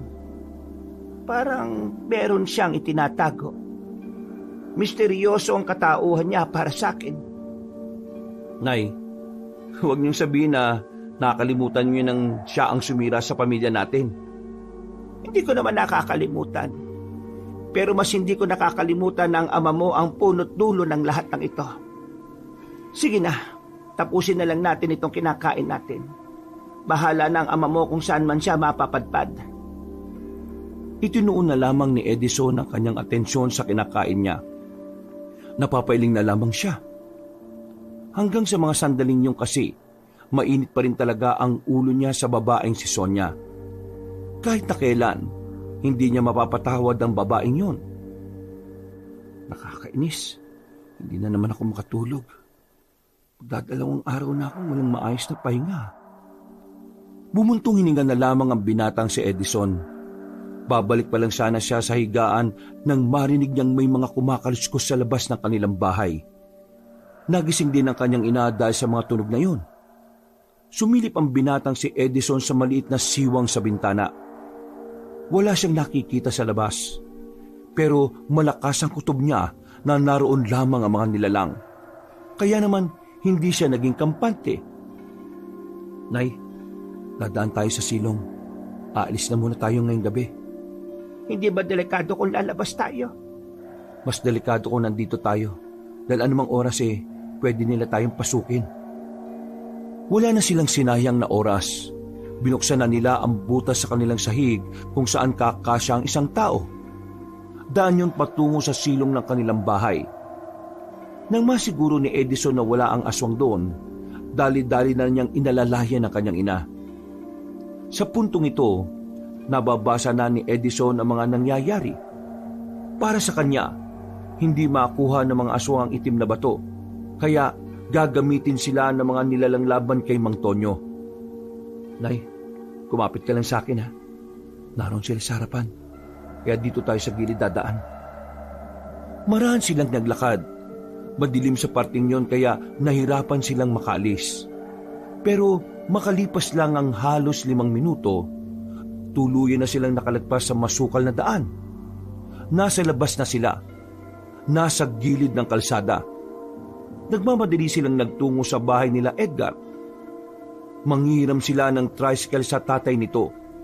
Pero nang dumating sila roon, wala ang tricycle. Tanging si Edgar lang ang inabutan nila. Pasensya na pre, pero umalis si tatay Malas talaga Pero sasamahan ko kayo. Punta natin si Tio. May sasakyan yun. Marunong naman ako magmaneho kaya ihatid ko kayo sa ligtas na lugar. Nako, baka pati ikaw masaktan ng mga aswang. Wala pong problema sa akin. Para saan pa po't naging tropang tunay ko itong si Edison. Mabilis nilang nilakad ang daan, pero sa hindi inaasahang pagkakataon, merong natapakan na bubog si Edison. Hindi naman malalim ang kanyang sugat, pero lumabas pa rin ang dugo roon. Malas naman talaga Kainis. Akin na nga, tatalian ko ng tela. Sumandal na muna silang umupo sa gilid ng kalsada. Pero habang inaasikaso na matanda ang binata, dito na nila narinig ang mga aswang. Muling kumabog ang kanilang dibdib. Pre, mukhang naamoy nila yung sugat mo Kailangan na talaga natin makalis. Mga ilang sandali lang, tuluyan na nga silang nahanap ng mga aswang. Nakakakilabot ang mga itsura ng mga yon. Ang mga ulo nito ay parang ulo ng baboy na nakalabas pa ang malalaki at mahabang pangil. Ito na nga yung totoong malas. Nay, sa likod ka lang Alingay ba? Suotin niyo po ito. Bigay po ito ng kabit ni Mang Tonyo. Pero wag na po tayong mag-inarte. Baka naman tumalab yan. Pambira ka naman Bakit hindi mo pa tinapon yan? Naisip ko kasi baka magamit natin sa mga ganitong sitwasyon eh. Hindi na hinintay pa ni Edgar na umalma ang matandang babae. Sapilitan niya itong isunod sa leeg ni Aling Eva. Maya-maya pa, nagsimula na ring lumapit sa kanila ang mga aswang. Unang hinila sa kanila ay ang matandang si Eva. Dinala ito sa madilim na parte ng kagubatan. Habang sila naman ay pilit na nakikipaglaban kahit na kahoy lang ang daladala nilang panlaban. Nay! Pre, sa likod mo! Munti ka ng tamaan ng kalmot si Edison. Mabuti na lang agad silang hinila ni Edgar. Hindi malapitan ni Edison ang kanyang ina. Kinakabahan siya na baka nilapanan ng aswang ang matandang babae. Mga bisit kayo! Bisit! Bisit! Inambahan ni Edison ng kahoy ang mga aswang, pero hindi pa rin yon naging sapat. Hanggang sa dumating na nga ang puntong napaupo na lang sila dahil wala na silang kayang gawin. Marahan silang nilapitan ng mga aswang. Buong akala nilang dalawa ay katapusan na ng kanilang buhay. Pero biglang dumating ang babaeng si Sonia. May dala-dala itong espada na kulay ginto. Nanlalaki ang mga mata ng magkaibigan nang makita kung papaanong pinagpapapaslang ni Sonia ang mga nilalang. Hindi man lang umuubra ang mga yon kahit nasa 7 aswang yon. Ayos lang ba kayo? Hindi nakapagsalita ang dalawang binata. Mas nauna ang kanilang paghanga at pagkabigla. Tila ibang babae ang nasa harapan nila ngayon. Para bang isang mandirigma at totoong manunugis ng aswang. Tinuri ng babae isa-isa ang mga aswang kung wala nang huminga sa mga yon. Nang masigurong patay na ay nilapitan sila nito. Ayos lang ba kayo? Wala bang nisaktan sa inyo? Teka, totoo ba talaga ang nakikita naming pinaslang mo yung 7 aswang? Oo, pinaslang ko nga sila. Sabi mo nga sa amin, ikaw rin ba yung pumaslang doon sa mga aswang nitong nakaraang gabi? Ako nga rin ang pumaslang doon. Sino ka ba talaga? Pag-uusapan natin ang bagay na yan mamaya. Sa ngayon, kailangan na muna nating umalis. Sandali lang, si nanay. Nagmamadaling bumangon ang lalaki. Pero bago pa man siya makalapit sa halamanan, lumabas na roon ang kanyang ina. Diyos ko, ang dami namang nakaharang dito. Nay, ayos lang kayo? Hindi ba kayo sinaktan ng aswang na yon? Hindi niya ako nasaktan. Natakot sila nung makita nilang suot ko yung kwintas na ito. Agad na napatingin si Edison sa babaeng si Sonia. Hindi siya makapaniwala na totoong epektibo ang pangontrang yon. Ang pangontrang yan ay gumagana lang ng halos 72 oras. Makakaramdam ng kakaibang paso ang sinumang aswang na magtatangkang humawak sa kanya. Sabihin mo nga sa akin, ano ba talagang kailangan mo sa amin? Pare, kalma. Tinulungan niya na nga tayo eh. Wala akong pakialam. Ang gusto kong malaman ay kung bakit niya ito ginagawa. Matapos niyang sirayan ng pamilya namin tapos ililigtas niya tayo. Para ano? Para mas maramdaman naming miserable ang buhay namin? Anak, puminahon ka. Sonia, sabihin mo, ano ba talaga ang gusto mo mangyari? Sumama kayo sa akin. Ipapaliwanag ko ang lahat. Delikado rito. Lalo na't may sugat si Edison. Sumama kayo sa akin at kailangan magamot ang sugat na yan para hindi na rin tayo maamoy. Anong tingin mo? Sasama kami sa'yo? Edison, gusto kong maliwanagan. Gusto kong marinig kung ano man ang sasabihin niya. Isang malalim na buntong hininga na lamang ang nagawa ni Edison noong mga sandaling yon. Pinagbigyan niya ang gusto ng kanyang ina. Kaya naman sumama sila sa paglalakad. Ilang minuto lang ang nakalipas, narating na rin nila ang tirahan ng dalaga. Isa itong bahay na bato. Walang itaas pero medyo malawak. Malaki rin ang bakuran at napupuno ito ng malalaking lampara sa palibot kaya maliwanag. Ikaw lang ba mag-isa rito? Hindi. Dito rin nakatira ang mga magulang ko. Pero wala sila rito ngayon. May mahalaga silang misyon na kailangan gawin. Pinupo sila ng dalaga sa gilid.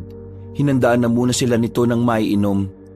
Hindi nagtagal, nagumpisa na rin itong ipaalam sa kanila kung ano ang totoo. Oo, naging kabit ako ni Mang Tonyo. Pero hindi ko yung ginawa para manira ng pamilya. Wala lang talaga akong pagpipilian kundi yun lang. Ano bang ibig mong sabihin? Kung hindi paninira ng pamilya ang layunin mo, bakit mo yun ginawa? Ang pamilya ko ay mga manunugis. Ibig sabihin, kami ang uri ng mga tao na pumapaslang talaga ng mga mababangis na nilalang. Gaya na lang ng aswang. Hindi ko kilala si Mang Tonyo. Wala kaming kahit na anong koneksyon noon. Pero yung nilalandi niyang babae ay ang aswang na hinahanap ko. Yun ay ang prinsesa ng mga aswang. Teka, sinasabi mo bang yung aswang na yun ang tunay niyang kabit? Oo, siya nga. Siya ang babaeng kinalolokohan ni Mang Tonyo. Pero nang malaman kong yun na nga ang aswang na target ko, gumawa ko ng paraan para mapalapit kay Mang Tonyo. Nalaman ko rin kasi na kinuha niya yung itim na bato mula sa babae. Ang batong itim na yon ay pinaniniwalaang sagrado. Pinamana yon sa prinsesang aswang. Pero nang pansamantala itong iniluwa ng prinsesa at nakita ni Mang Tonyo, inakala niyang mamahaling bato yon, kaya palihim niyang kinuha. Nalaman kong nasa kanya ang bato na yon base sa kwento niya. Yun ang kailangan ko makuha. Nang makiusap ko sa kanya na hingi ng batong yon, sinabi niya sa akin na ibibigay niya yon sa akin kapag pumayag akong maging kasintahan niya. Wala akong ibang pagpipilian kaya pumayag na ako. Kahit alam ko makakasira ako ng pamilya, ginawa ko. Kasi yun lang ang tanging paraan para makuha ang bato at para mailayo sa kapamakan ng maraming tao. Ang kaso nga lang, nitong nakaraan, ipinagtapat niya sa akin na hindi na niya mahanap kung nasaan ang itim na bato. At ngayon, galit na ang mga aswang. Namatay kasi ang prinsesa dahil sa ginawa niya. Ang batong yun ang tila bumubuhay sa dugo ng prinsesa. At dahil hindi na yun naibalik, yun ang ikinamatay ng prinsesa ng mga aswang. Ano ba meron sa itim na bato na yun? At bakit gustong-gusto nilang mabawi? Ang sagradong bato, pinalulunok ito sa tagapagmana ng mga aswang at iluluwa lamang ito kapag dumating na ang itinakdang panahon. Nais nilang mabawi ang itim na bato ngayon dahil maaari pa rin nilang gamitin ito sa kasamaan kahit wala na ang prinsesa. Ipapalunok ito sa pinakamatandang miyembro ng kanilang angkan at ang miyembro na yon ang siyang mas magiging malakas sa lahat. Una pa lang wala ka talagang intensyon na makasira ng pamilya? Kagaya nga ng sinabi ko, wala akong magawa kundi piliin ang paraan na yon. Naging kabit ako sa sitwasyong hindi ko ginusto. Kung sana, sa una palang binigyan niya sa akin ng bato, hindi ako hahantong sa ganoong pamamaraan. Kaso, masyadong tuso at loko-loko si Mang Tonyo. Mahilig talaga siya. At dahil sa pagiging ganon niya, hindi sana matutuon sa baryong ito ang atensyon ng mga aswang. At kayong mag-ina, kayo ang susunod na target ng mga aswang. Gagamitin nila kayo para pilitin si Mang Tonyo na ilabas ang hinahanap nila. Grabe, hindi ako makapaniwala sa mga nalalaman ko. Akala ko talaga nung una, kabit ka lang Ikaw palang tagapagligtas ng sanlibutan. Angas! Ay, sorry. Daldal ko na pala. Gusto ko makipagtulungan kayo sa akin. Ano naman ang gagawin namin? Aling Eva, kailangan niyo po munang umalis sa lugar na ito. Aminin man natin o hindi, kayo ang pinakamadaling makuha ng mga aswang. Meron akong alam na lugar na pwede kayong manatili kung papayag kayo. Kung paraan naman ito sa makakabuti, ay sige, papayag ako. Ikaw Edison, at ikaw rin, pati na rin ang isa pa ninyong kaibigan. Kung papayag kayo, kailangan ko kayo para labanan ng mga aswang. Wala akong kasama sa misyon na ito dahil ang iba kong kasama ay nauna nang namatay nung nakaraan. Kung yung mga kasama mo nga namatay, kami pa kayang wala namang alam sa mga aswang. Kaya nga ituturo ko sa inyo mga dapat nyong gawin. Ano pre? G ka ba? Tandaan mo Edison, kahit pumayag ka o hindi, kasama pa rin kayo sa unang aatakin ng aswang dahil pamilya kayo ni Mang Tonyo. Hanggat hindi sila nakakaganti sa pagkamatay ng prinsesa at hanggat wala sa kamay nila ang itim na bato, kailanman hindi magiging ligtas ang buhay ninyo. Sabihin mo nga sa amin, gaano ba kalakas sa mga aswang na yan? Sino bang pinuno nila?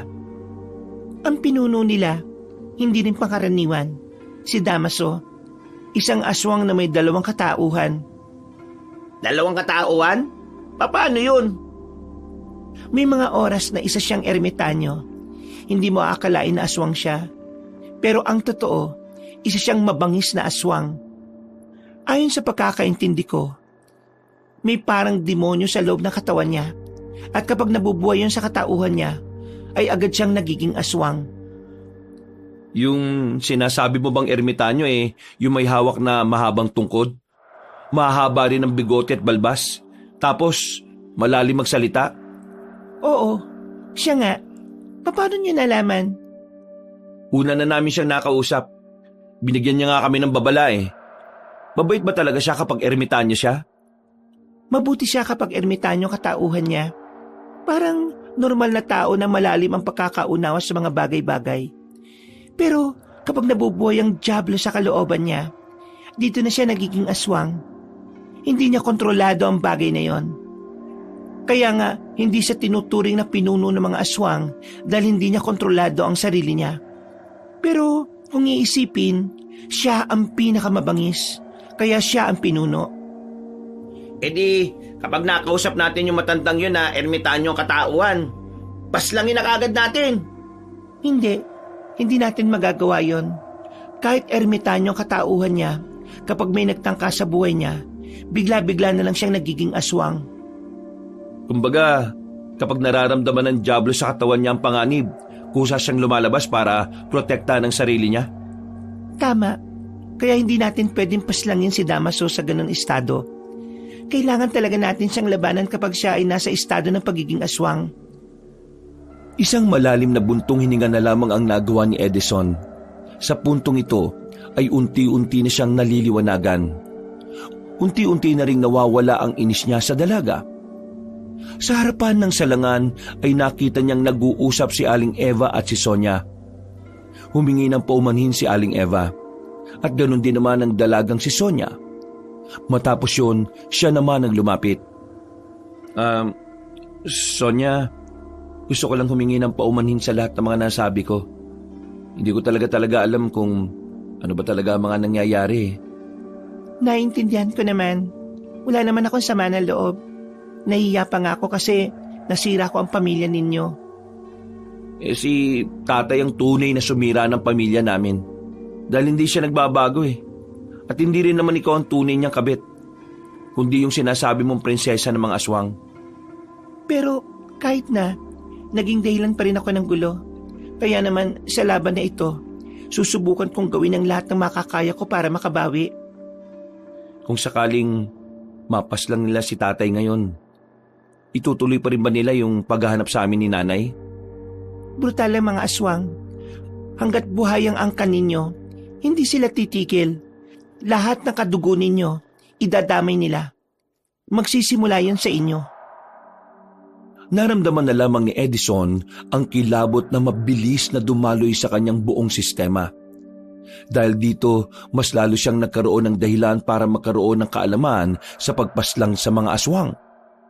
Alam niyang yun lang ang tanging paraan para maprotektahan niya ang kanyang ina. Hanggang sa oras ng kanilang pagtulog, iniisip pa rin ni Edison kung papaano nila tatalunin ang mga aswang. Edgar, bukas maaga tayo Babalikan natin si Dada. Papayag naman kayang sumama sa atin yun? Siguro. Hindi ko alam. Sana. Ako kasi, desidido na ako Minsan lang ito mangyayari sa buhay natin. Kumbaga, parang opportunity to. Pambira ka. Ano to, trabaho? Mapanganib to, baliw. Baka akala mo, naglalaro lang tayo Natawa na lamang si Edison sa sinabi ng kanyang kaibigan. Mga ilang sandali lang din ay naramdaman na rin niya ang antok dahil sa halos 2 araw na walang tulog. Mahimbing ang tulog ng binata. Pero pagsapit ng umaga, dito na muling nanumbalik ang kanyang kaba sa kalooban niya. Pre, mukhang nanggaling nga talaga rito yung mga aswang kagabi sa baryo natin Tingnan mo yung simento May mga patak ng dugo. Nung umagang yun ay kararating lang ng 2 sa baryo nila para sunduin si Dada. Bumungad na kagad sa kanila ang mga bakas ng dugo, mga tsinelas na naiwan sa kalsada at mga bakas ito ng kaguluhan. Sa paglalakad nila, narinig din nila ang mga tsismosa na pinag-uusapan si Mang Tonyo. Ayon kasi sa mga yon, namataan nila si Mang Tonyo na may daladalang baril. At sabi pa nga nito, hinabol na naman daw ito ng aswang. Ang tagal mamatay na masamang damo, no? Baliw, tatay mo pa rin yun, no? Wala akong tatay na kagaya niya. Tara na nga, puntaan na natin si Dada. Binilisan na lamang nila ang paglalakad hanggang sa makarating na nga sila sa bahay ni Dada. Nilapitan naman sila agad ng binata. Kita kagad nila ang pasa nito sa ilalim na mata. Oh, ano nangyari dyan? Black eye yan ah. Mukha ka ng panda, pre. Baliw! Narito si tatay, baka madamay pa kayo. Ano, binugbog ka ng tatay mo? Gusto mo, bigyan na natin yung tatay mo eh. O ano? Bigyan ng alin? Nang suntok na chocolate flavor. Buang. Halika, sumama ka sa amin. Teka, saan ba tayo pupunta? Eh kaysa mamatay ka sa bugbog ng tatay mo, mamatay ka na lang na may saysay. Ha? Pinagsasasabi mo? Mama ka na muna. Daming satsat eh. Sa pilitan nilang hinila si Dada palayo sa bakuran nito. Gumilid sila at napatingin pa sa paligid kung may ibang nakakarinig. Lalabanan namin ng mga aswang. Sumama ka sa amin. Ha? Lalabanan ng alin? Aswang? Oo. Yun lang talagang paraan, pre. Para hindi na sila manggulo dito. Ibang na ba kayo? Paano nyo kakalabanin ng aswang eh? Takot na takot nga tayo nung hinabol tayo, di ba? Meron tutulong sa atin. Tutulong? Talaga? Sino naman? Si Sonia. Sino? Si Sonia? Yung kabit ng tatay mo? Ano to? Joke? Basta, komplikado. Papaliwanag na lang namin sa iyo kapag naroon na tayo. Sa ngayon, gusto naming malaman kung sasama ka ba.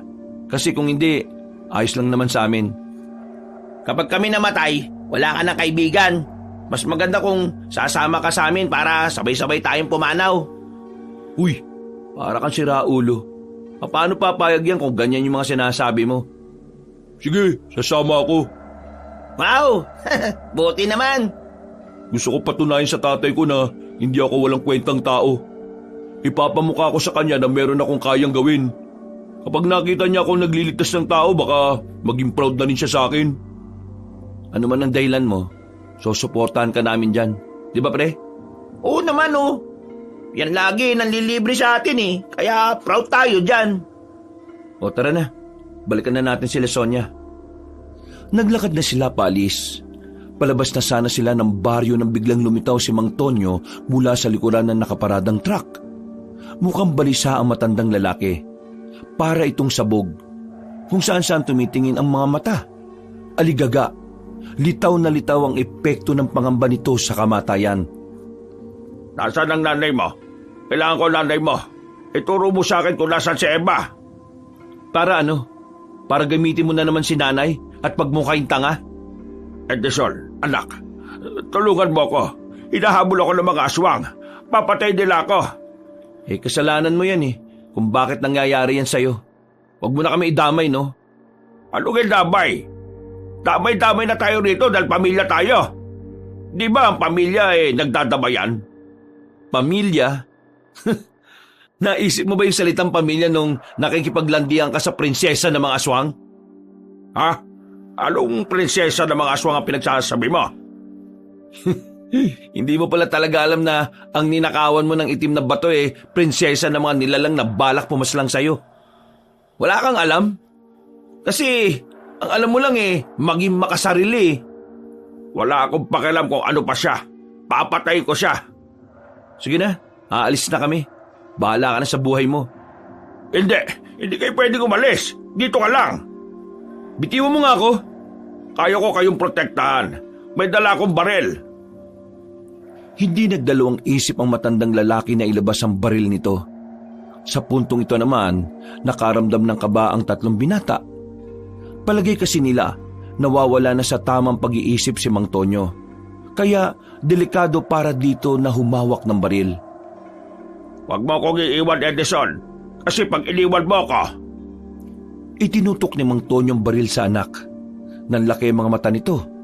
Sa itsura pa lang ni Mang Tonyo ay alam na ni Edison na kaya nitong kalabitin ang gatilyo.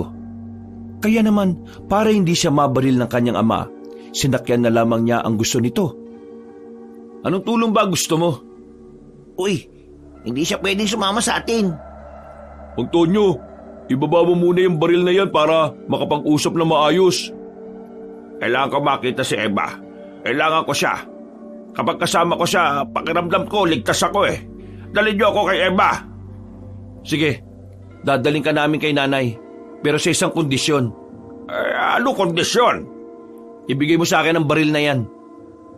Sa sinabing yun ni Edison ay tila nagbago na naman ang mood ng kanyang ama. Muli nitong itinutok ang baril. Gigil na gigil ito. Ha? Anong akala mo sa akin, tanga? Tapos ano? Kapag nasa inyo na yung baril iiwan nyo rin ako? Hoy, Edison, hindi ako pinanganak kahapon. Alam kong ayaw mo sa akin kaya alam ko rin na may iba kang binabalak. Kinabahan si Edison. Hindi niya inaasahan na ganun mag-isip ang kanyang tatay. Hindi na niya alam kung paano ito pakakalmahin. Pero ang sandaling yon ay natigil nang may narinig silang tinig sa gilid. Isang amang nagtatangka sa buhay ng isang anak. Kahindik-hindik na senaryo. Nakakalungkot. Papaanong nagagawa ng isang amang mga bagay na may panganib na dulot sa anak niya? Hindi ito nararapat. Noong mga oras na yon, mas lalong kinabahan si Edison. Kahit na ermitanyo pa ang katauhan ng matandang si Damaso, hindi sila makampante. Alam nilang anumang oras ay maaaring maging aswang ang matandang nasa harapan nila. At sino ka naman, tanda? Ako isang matandang walang higit na pagkakakilanlan maliban sa aking pangalan. Damaso. Damaso pagkakakilala sa akin ang iilan. Narito ako para ikaw ay pigilan. Sa masama mong gawain, dapat kitang mapakawalan. Manahimik ka. Baliw ka yata eh. Ang dami mong sinasabi, hindi ko naman maintindihan. Tunay ngang mangmanga tinutil ang isang taong umahawak ng baril sapagkat ang kanyang tapang ay nakadepende sa gatilyo. Sinabi ng manahimik eh. Kung patay kita ngayon, dami mong sinasabi, lintik ka. Biglang tinutukan ni Mang Tonyo ang matandang lalaki. Naalarma naman si Edison. Naalala niya kasi ang sinabi ni Sonia na lumalabas ang pagiging aswang ni Damaso kapag may nagtatangka sa buhay nito. Mabilis na binangga ni Edison ng kanyang ama. Nakipag-agawan siya ng baril. At maya-maya lang, nakarinig na sila ng putok ng baril. Kabado ang dalawang binata para kay Edison. Hindi nila alam kung kanino katawan ng tinamaan ng bala. Nakita na lamang din kasi nila na meron ng dugo sa lapag. Edison! May tama si Edison! Hindi na nagsayang ng sandali ang dalawang binata. Agad nilang nilapitan ng binatang si Edison.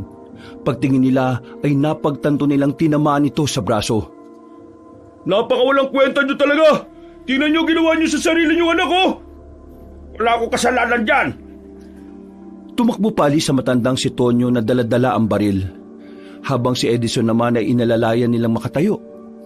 Sakto naman na may napadaan na tricycle kaya agad nila itong pinara.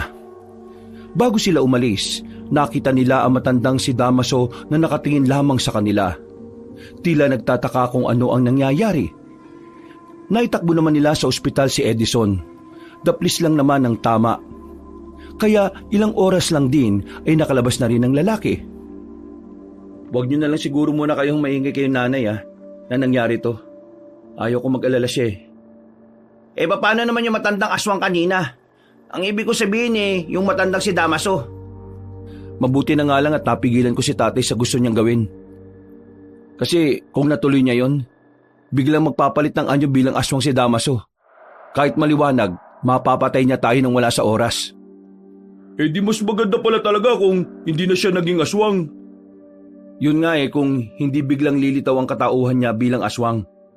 Base sa sabi ni Sonia yung katauhan niyang aswang ay bigla-bigla na lang ding lumalabas. Siguro, balikan na lang muna natin sila Aling Eva at Sonia. Galingan mo na lang ding magpanggap kunwari walang masakit. Nakapara sila ng sasakyan at agad din naman silang nakabalik sa bahay ni Sonia. Unang tingin pa lang sa kanya ni Sonia ay alam na agad ng babae na may nangyaring hindi maganda. Pero sinenyasan lamang ito ni Edison. Kumusta naman ang lakad ninyo? Eto, buti na lang napapayag namin itong si Dada. Sino ba naman kasi ako para tumanggi, di ba? Kaibigan ko ba nga ito Hindi ko naman hahayaan na sila lang ang lalaban. At saka, may gusto po akong patunayan sa tatay ko. Maya-maya rin na isisimulan na natin ang pag-iinsayo ninyo. Hanggang kailan pala tayo mag-iinsayo? Hanggat mararamdaman yung kaya nyo na. Nagkakatinginan na magkakaibigan. Mababa sa tingin nila ang namumuong pagkasabik. Ngunit naroon din ang kaunting kaba. Bago nila sinimula ng pag-iensayo, inihatid na muna nila si Aling Eva sa isa sa mga kamag-anak ni Sonia. Pansamantalang doon na muna mananatili ang matandang babae hanggat hindi pa natatalo mga aswang. Dakong 3:00 ng hapon, nagtungo na sila sa kagubatan. Sinimulan na ni Sonia ang pagtuturo sa 3 anak. Pinahawak ang 3 binata ng kanya-kanyang itak. Mula sa pinakasimpleng galaw hanggang sa pinakamahirap ay itinuro ni Sonia. Hindi naging madali para kina Edison ang pagsasanay na yon. Nahihirapan silang sabayan ng dalaga. Ang alam lang nila ay huwakan ng itak at basta na lamang ihataw. Pagod, ngalay at gutom ang kanilang inabot. Hanggang sa sumapit na nga ang gabi. Lupaypay silang nakahiga sa damuhan habang nakatingin sa kalangitan. Hindi tayo tatagal sa laban kung mabilis kayo mapagod. Tandaan ninyo, hindi mga tao makakalaban natin, mga aswang. Di hamak na mas malakas sa mga resistensya na mga yon. Kaya dapat, tapatan natin sila o mas mainam pang ang higitan natin. Hindi ka ba naaawa sa akin? Masakit pa nga braso ko Dumudugo pa nga ulit Sa totoo lang, ang ganyang klase ng sugat ay kinakalimutan lang. Ikaw kasi, sanay ka na. Abang kami, hindi. Kaya madali lang naman talaga magsalita Pero may punto naman lahat ng sinasabi ni Sonia. Kailangan nating intindihin yun. Kahit na alam naman nating malayo ang agwat natin sa kanya. Wow! Mukhang maunawain ka ngayon Hindi naman. May napagtanto lang kasi ako sa mga pagmamaltrato sa akin ni tatay. Sige nga, sabihin mo nga sa amin at baka meron kaming matutunan. Naisip ko lang kasi, siguro kaya ako laging ginaganon ni tatay. Dahil nakikita niyang mahina ako. Nakikita niyang hindi ko naman kayang lumaban. O hindi ko kayang ipagtanggol ang sarili ko. Naisip ko nga rin, kung natuto ba akong pumalag sa kanya ng maaga, ganun pa rin kaya ang trato niya sa akin? Siguro hindi. Matatakot sa'yo yun. Ano namang kunik niya sa pinagdadaanan natin ngayon? Kunik? Yung pagiging matatag. Kasi dito sa laban natin, kung una pa lang pinapakita natin sa mga kalaban natin na hindi natin kaya, lalong-lalo nila tayong sisindakin. Alam niyo mga pre, sa mundong ito, ang mahihina ang laging talo. Ang mga walang lakas ng loob ang laging agrabyado. Ito yung natutunan ko kay tatay, na kapag ikaw nang sisindak at nasisindak mo ang isang tao, ibig sabihin nun, malakas ka. Mas malakas ka sa kanya. At kapag ikaw ang nasisindak, ibig sabihin nun, wala kang lakas ng loob. Kaya nga sabi ko sa sarili ko, sa oras na sumama ako sa inyo at nakabalik ako ng buhay, haharap ako kay tatay. Hindi na para maging anak niya lang, kundi para maging isang tao na kaya nang ipagtanggol ang sarili laban sa kung sino man. At kahit pa sa kanya. Sa mga sinabing yon ni Data ay napangiti si Edison at Edgar. Natuwa sila sa kanilang kaibigan. Ito kasi ang unang beses na nagsalita ng ganon si Dada. Kahit ang dalagang si Sonia ay nakikinig na lamang. Sumilay din ang ngiti. Ngayon pa lang pre, proud na kami sa'yo. Parang ginanaan ako bigla Na-motivate ako sa sinabi mo Yung mga sinabi mo, napagtanto ko lang na wala akong karapatan maging mahina. Kaya, pre, salamat Kailangan kasi natin maging malakas Hindi lang naman sa laban na ito, pati na rin sa totoong hamon ng buhay natin. Pumalakpak ang dalagang si Sonia. Napabango naman ang tatlo at napatingin sa dalaga. At dahil dyan, itutuloy na natin ulit ang pagsasanay. Ha? Pero gabi na. Susulitin natin ang mga oras na wala pang mga aswang. Pambira naman oh! Napapakamot na lamang sa ulo si Edison at Edgar. Kahit na ginabi na sila ay sinika pa rin nilang pag-aralan ng mga itinuro sa kanila ni Sonia. At ang pagsasanay na yon ay nasundan ng nasundan. Umabot na sila ng 2 linggo at sa mga araw na nakalipas, tila wala ring namata ang mga aswang sa kanilang lugar. Bagay na naging pabor sa kanila para mas magkaroon pa sila ng oras sa kanilang pag-iinsayo. 2 linggo na rin pala. Mamimiss ko na si nanay. Ang sabi naman ni Sonia, nasa maayos na makalagayan ng nanay mo eh. Isipin mo na lang na malayo naman siya sa kapamakan. Nung mga sandaling yon ay nasa bungad sila ng kagubatan. Hinihintay nilang dumating ang dalagang si Sonia. Pero makakalahating oras na silang naroon ay hindi pa rin nila nasisilayan si Sonia. Kaya naman naisipan na lamang nilang balikan ang dalaga sa bahay nito. Sa malayo pa lang, natanaw na nila ang mga aswang na nakapalibot sa bahay ng babae. Nagtago na muna sila sa gilid at nagmasid. Wala ang matandang si Damaso. Kaya naman agad na rin silang humanap ng tamang pagkakataon para makaatake. Siguradong nasa loob si Sonia.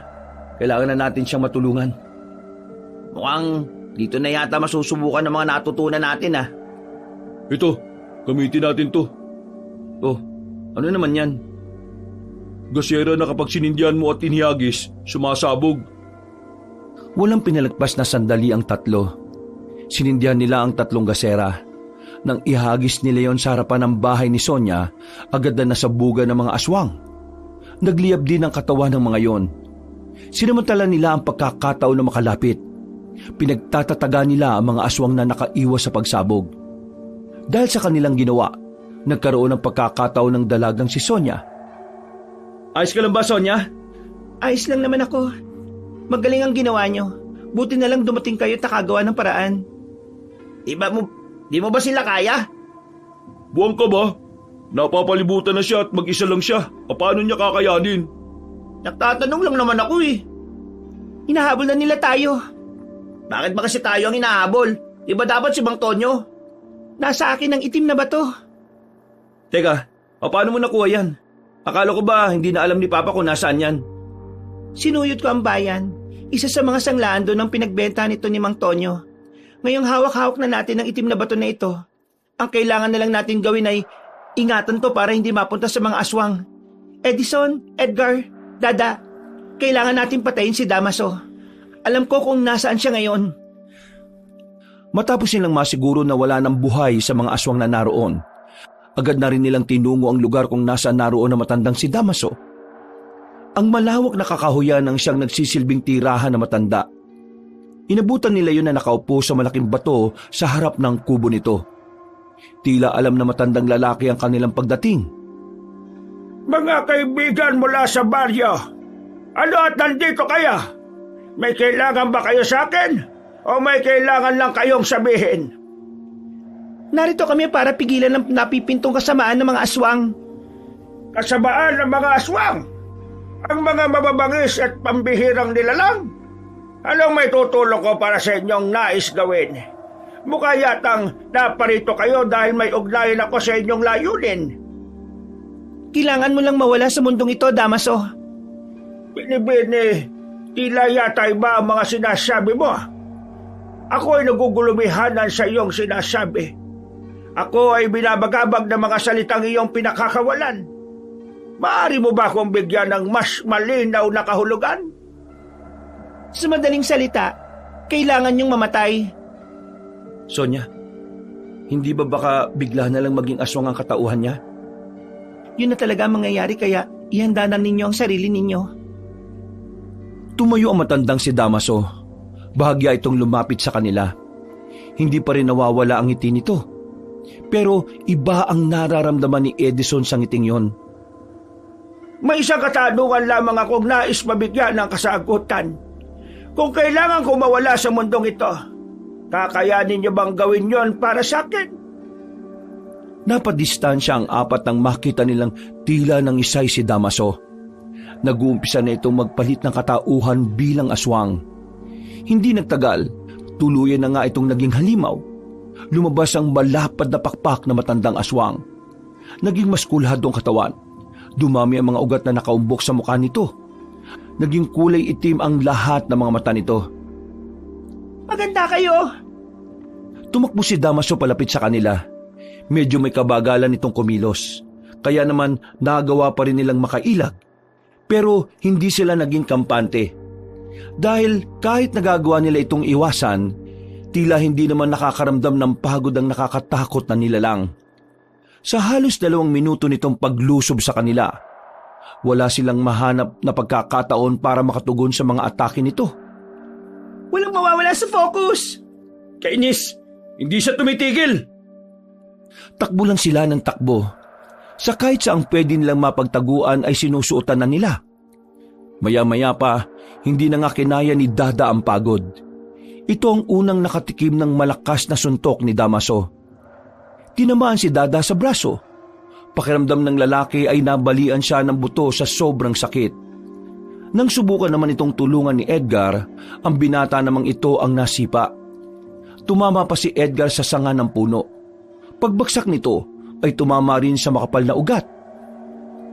Hindi niya ako kakayanin. Di habak ng mga tao lamang kayo. Yun ang akala mo. Mabilis na nakalapit ang babae. Sinamantala nito ang sandaling nakalimot ang aswang. Tinaga ni Sonia si Damaso. Tinamaan naman yun sa tagiliran, pero tila wala man lang nangyari. Akala mo ba mapapatay mo ako ng ganyan? Nagkakamali ka, babae. Ibigay mo na lang sa akin ang itim na bato kung gusto mo pang mabuhay. Mas pipiliin kong mamatay kaysa ibigay sa iyo ang gusto mo. Muling lumusob ang babaeng si Sonia. Pagtaga nito, nahawakan lang ni Damaso ang kanyang kanang kamay. Hinila ng aswang ng malakas si Sonia sabay binalibag. Unang tumama ang likod nito sa lapag. Nang makita ni Edison na nakahandusay na ang kanyang mga kasama, naglakas loob na rin siyang gumawa ng pag-atake. Tumakbo siya at tumungtong sa bato at lumundag siya ng mataas. Itatarak na sana niyang itak sa dibdib ng aswang. Ang kaso nga lang ay nagawa siyang ilaga na matanda nang bigla itong lumipad. Hindi nagpatinag si Edison. Mabilis niyang dinukot ang tirador na nasa bewang niya. Binalahan niya yon ng malaking bulitas. Tinamaan niya sa mata si Damaso na naging dahilan para bumagsak ito sa likod ng mga puno. Ayos lang ba kayo? Sira ulo, sa likuran mo. Nang lumingon si Edison, nakita niyang papalapit na sa kanya si Damaso. Mabuti na lamang kinuha rin ni Dada ang tirador nito. Kahit masakit ang braso ay agad niyang binalahan din ang bulitas. Tinamaan ito ng lalaki sa bandang leeg.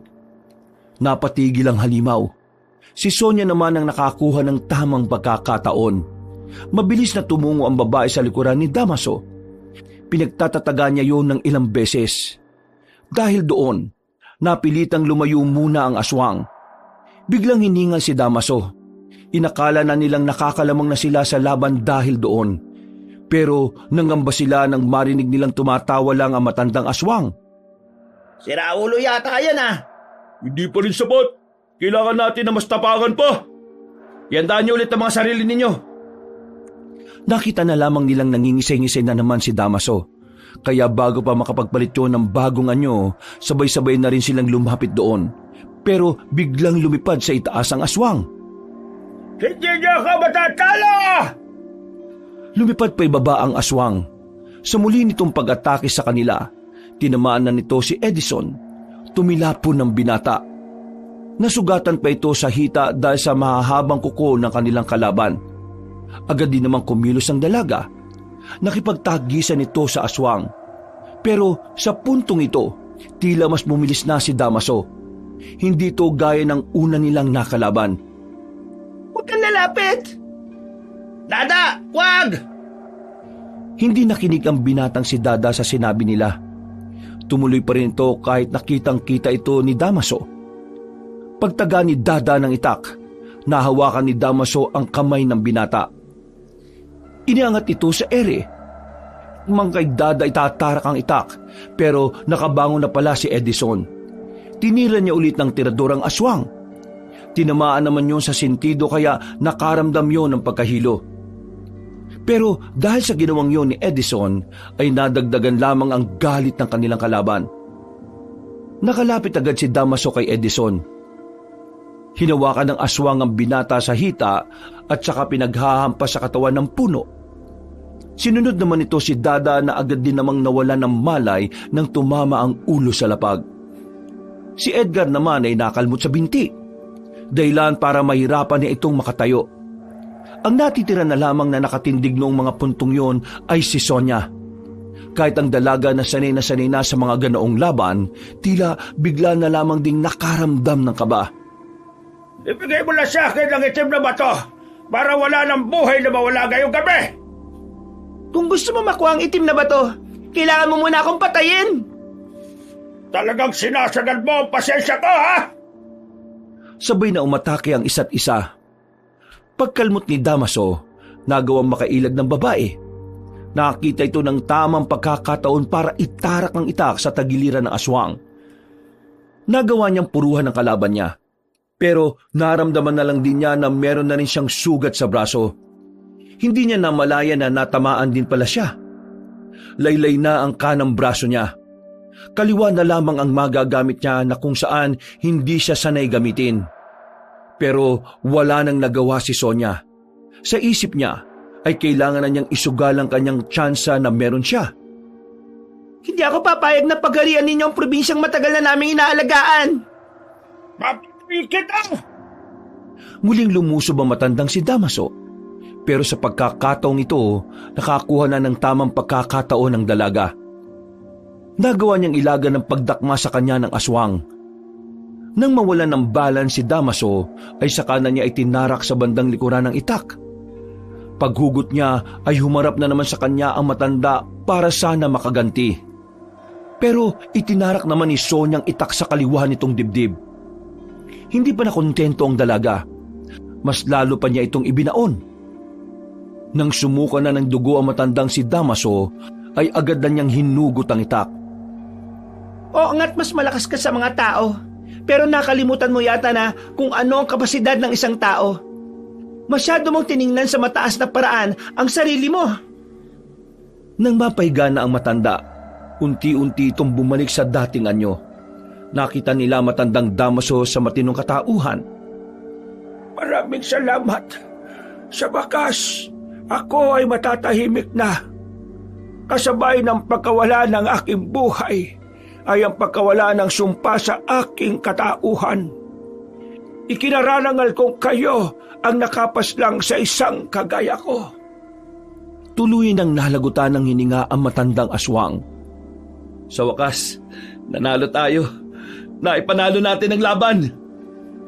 Natawa na lamang ang binatang si Edison habang nakahiga pa rin. Matapos ang laban na yon, agad naman silang binigyan ng paunang lunas para sa kanilang mga sugat at bugbog sa katawan. Ang tatlong binata ay kinilala ng mga manunugis na angkan ni Sonia. Yun nga lang, hindi na ipinagpatuloy ng tatlo ang pagiging manunugis.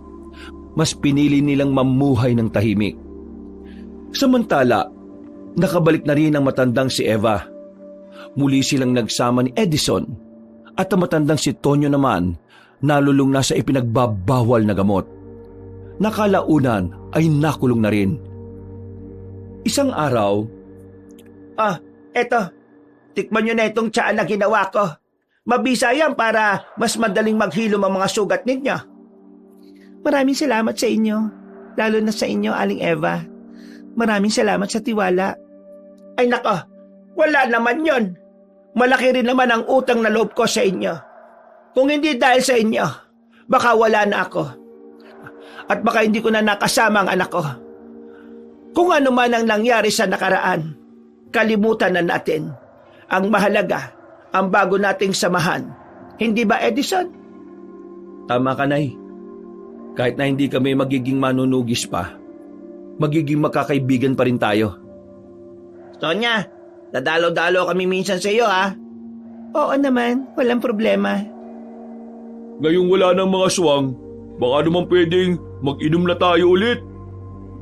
Tawanan at kwentuhan ang maririnig ng mga sandaling yon. Masaya silang lahat dahil sa wakas, wala na silang iniisip na panganib. Kapag iniisip ni Edison ang mga nangyari, hindi pa rin siya makapaniwala na ang lahat ng yon ay kinaya nila. Sa isip-isip niya, mas malakas nga talaga ang kabutihan kung ito ay inilalaban gamit ang pagmamahal. Sa ngayon, kahit wala na ang kanyang ama, magiging masaya pa rin siya dahil makakasama niya pa rin naman ang pinakamamahal niyang ina. Wakas,